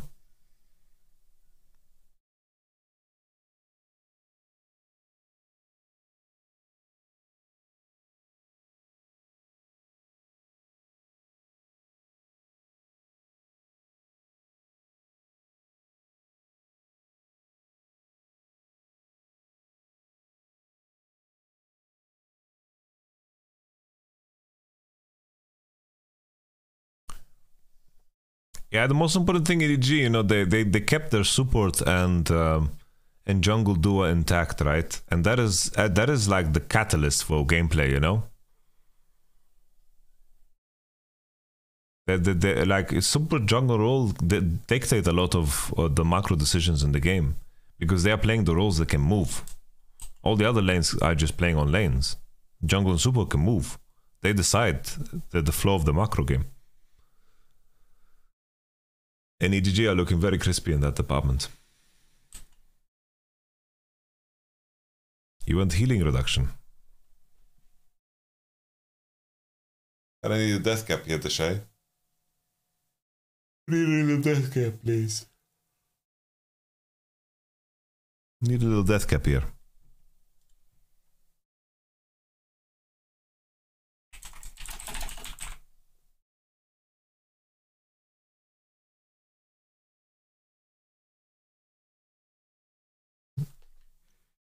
No, Ludens, I think, is a mistake here.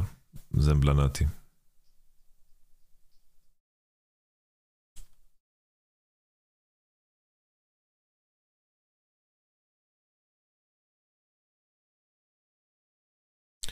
Yeah, Kasa is trying to go through Satan's asshole.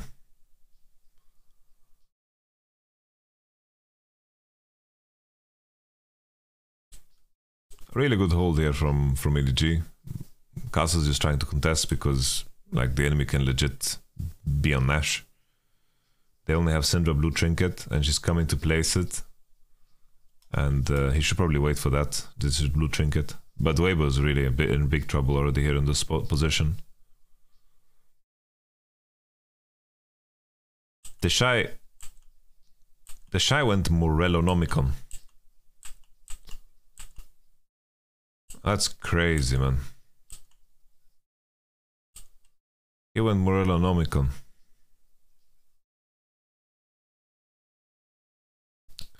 To be fair, Crown on Lux is not super bad, but I think this game Shurelia is better. Crown is not that bad on Lux.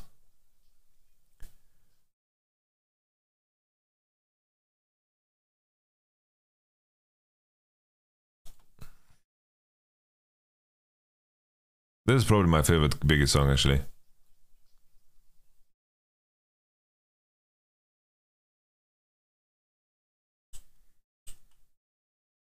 That's Abyssal Mask. I think Imperial Mandate is pretty shit on Lux. I don't think it's good at all. I think Shredder is just better.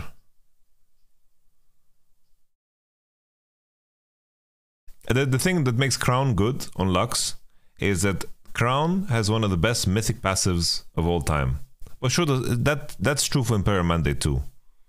Imperial Mandate is fine. It's not that terrible. I think it's okay. The Morello man.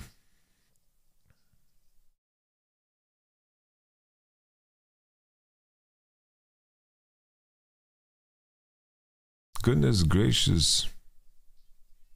GG. GG. The passive doesn't matter if the super finishes 2 items at 30 minutes. What do you mean it doesn't matter? The super item counts as a legendary. Of course it matters.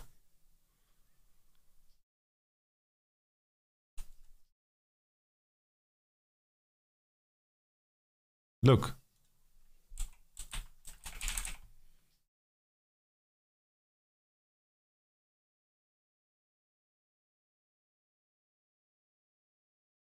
This item counts as a legendary item.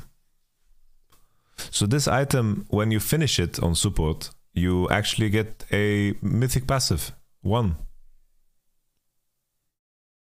So the passive does matter. Shard of True Ice. Base stats are 400% gold efficient.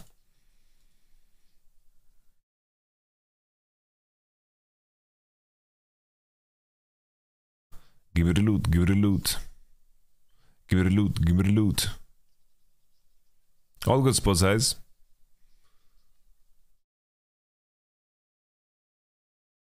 The reason I like Shurelia is because I think Shurelia denies a lot of what Lucian Nami wants to do.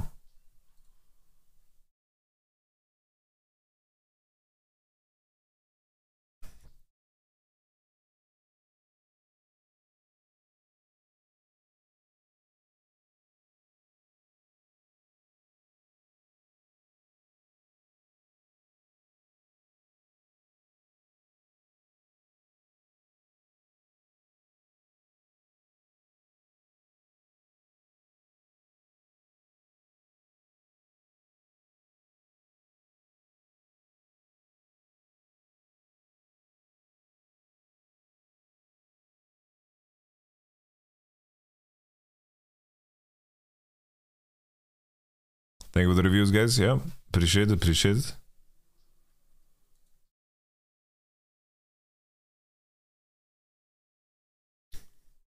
I don't know, if I made a tier list of LPL players, I would... Let me think what players I would have. I would have considered Clear Love, Uzi, Meiko, Ming, Zhao, Rookie,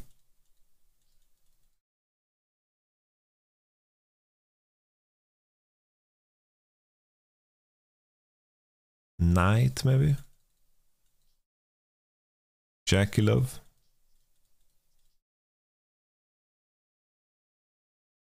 The Shy. Would I put 369? How long has 369 been good? Doinby needs to be up there.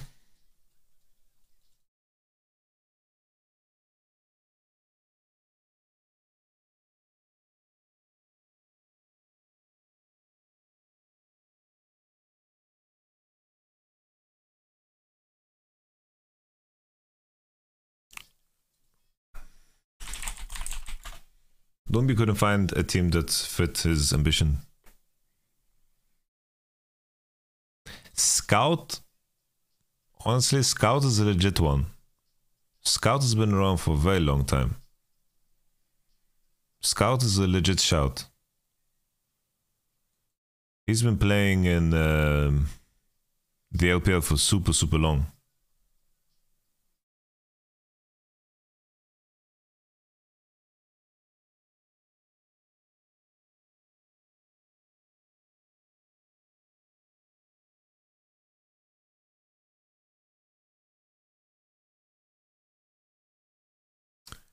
Bin doesn't have the longevity, but he's a legend. Sword Art, I don't think the results support it. Meiko, we have. JJ Ale, no, they don't have the longevity. LWX doesn't have the longevity. Nenny, Gideon, no, too short. 369, I think is legit.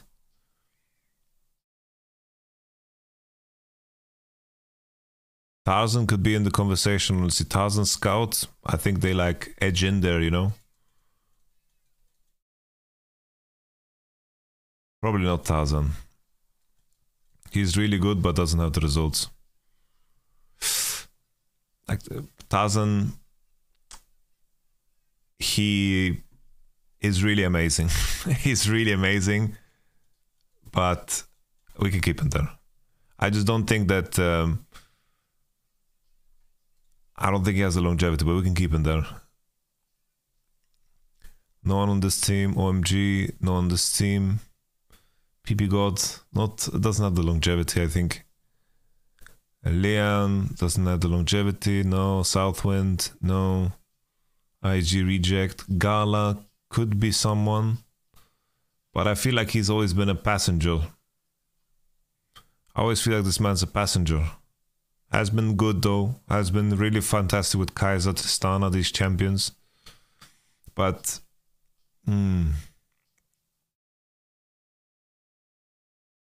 we can put him into consideration, but I have a hard time believing that he's gonna be above any of the homies. No, like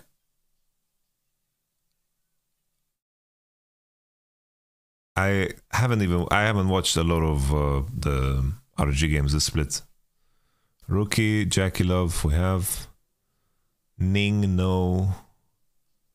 Dogo, no. Xiaohu, Karsa. Do we have Karsa? Did I forget Karsa? Holy fuck, I forgot Karsa, guys. Jesus Christ. What is my list?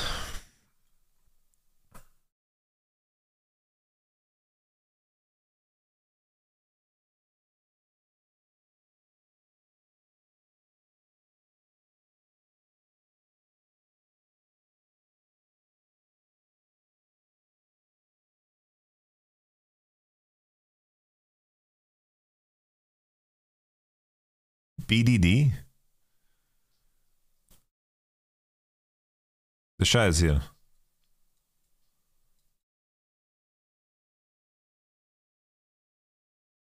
You mean PDD? BDD, did BDD even play in the LPL?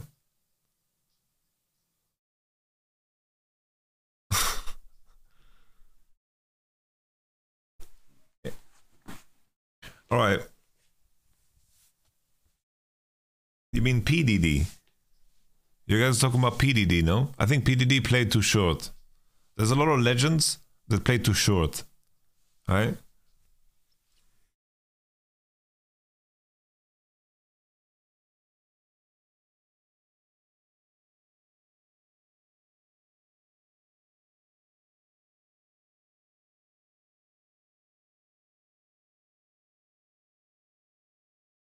Maybe I'm forgetting players from the past.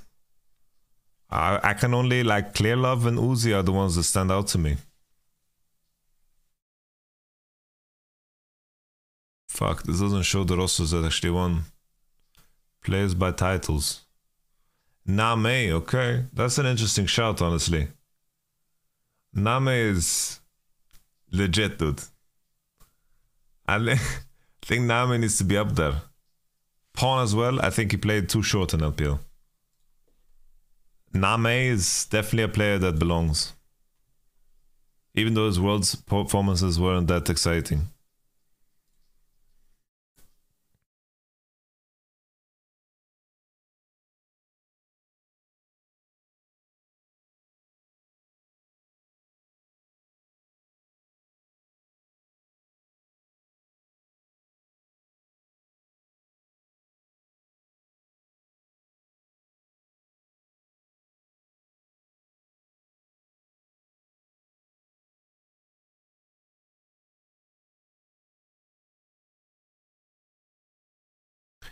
Kanavi didn't play long enough, but he can be up here. He's like in the conversation with Tarzan, I would say.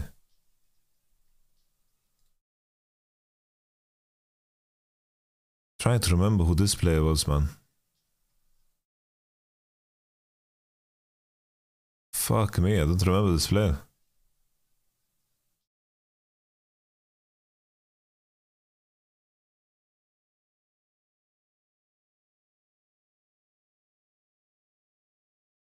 I think Kanavi probably comes comes before 1000.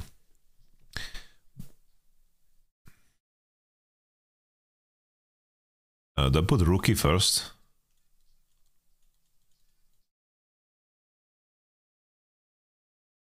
Uzi second.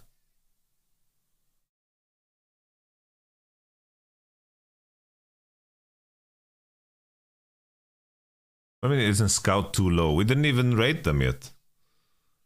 I'm putting names. I'm putting names here.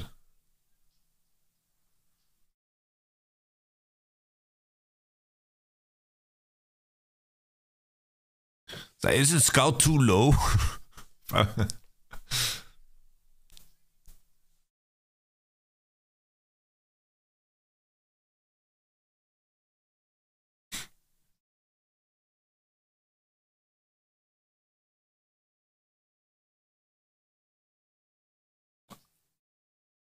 I think rookie comes first, guys.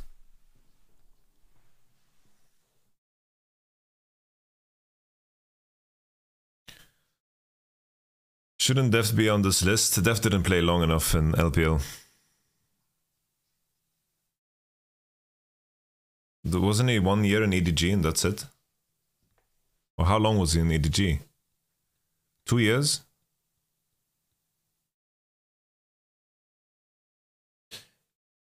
I don't know. I personally have a lot of respect for Xiaohu and the longevity of.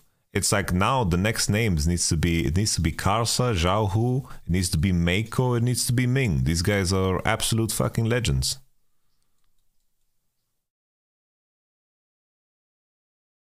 In what order? I'm not so sure. In what order? I'm not so sure.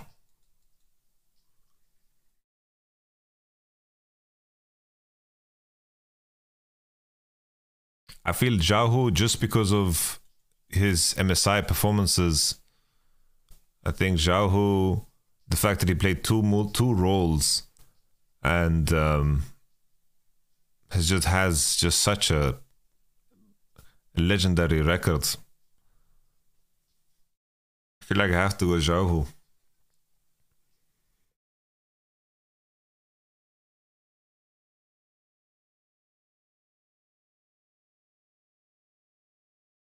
Yeah, I was against Xiaohu in our group, bro. Everyone had to ban Lucian Jace against him. He was insanely good top. It was insane how good he was.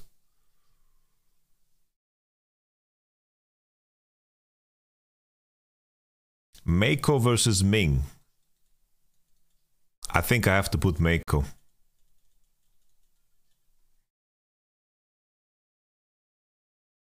Then probably I have to put Karsa.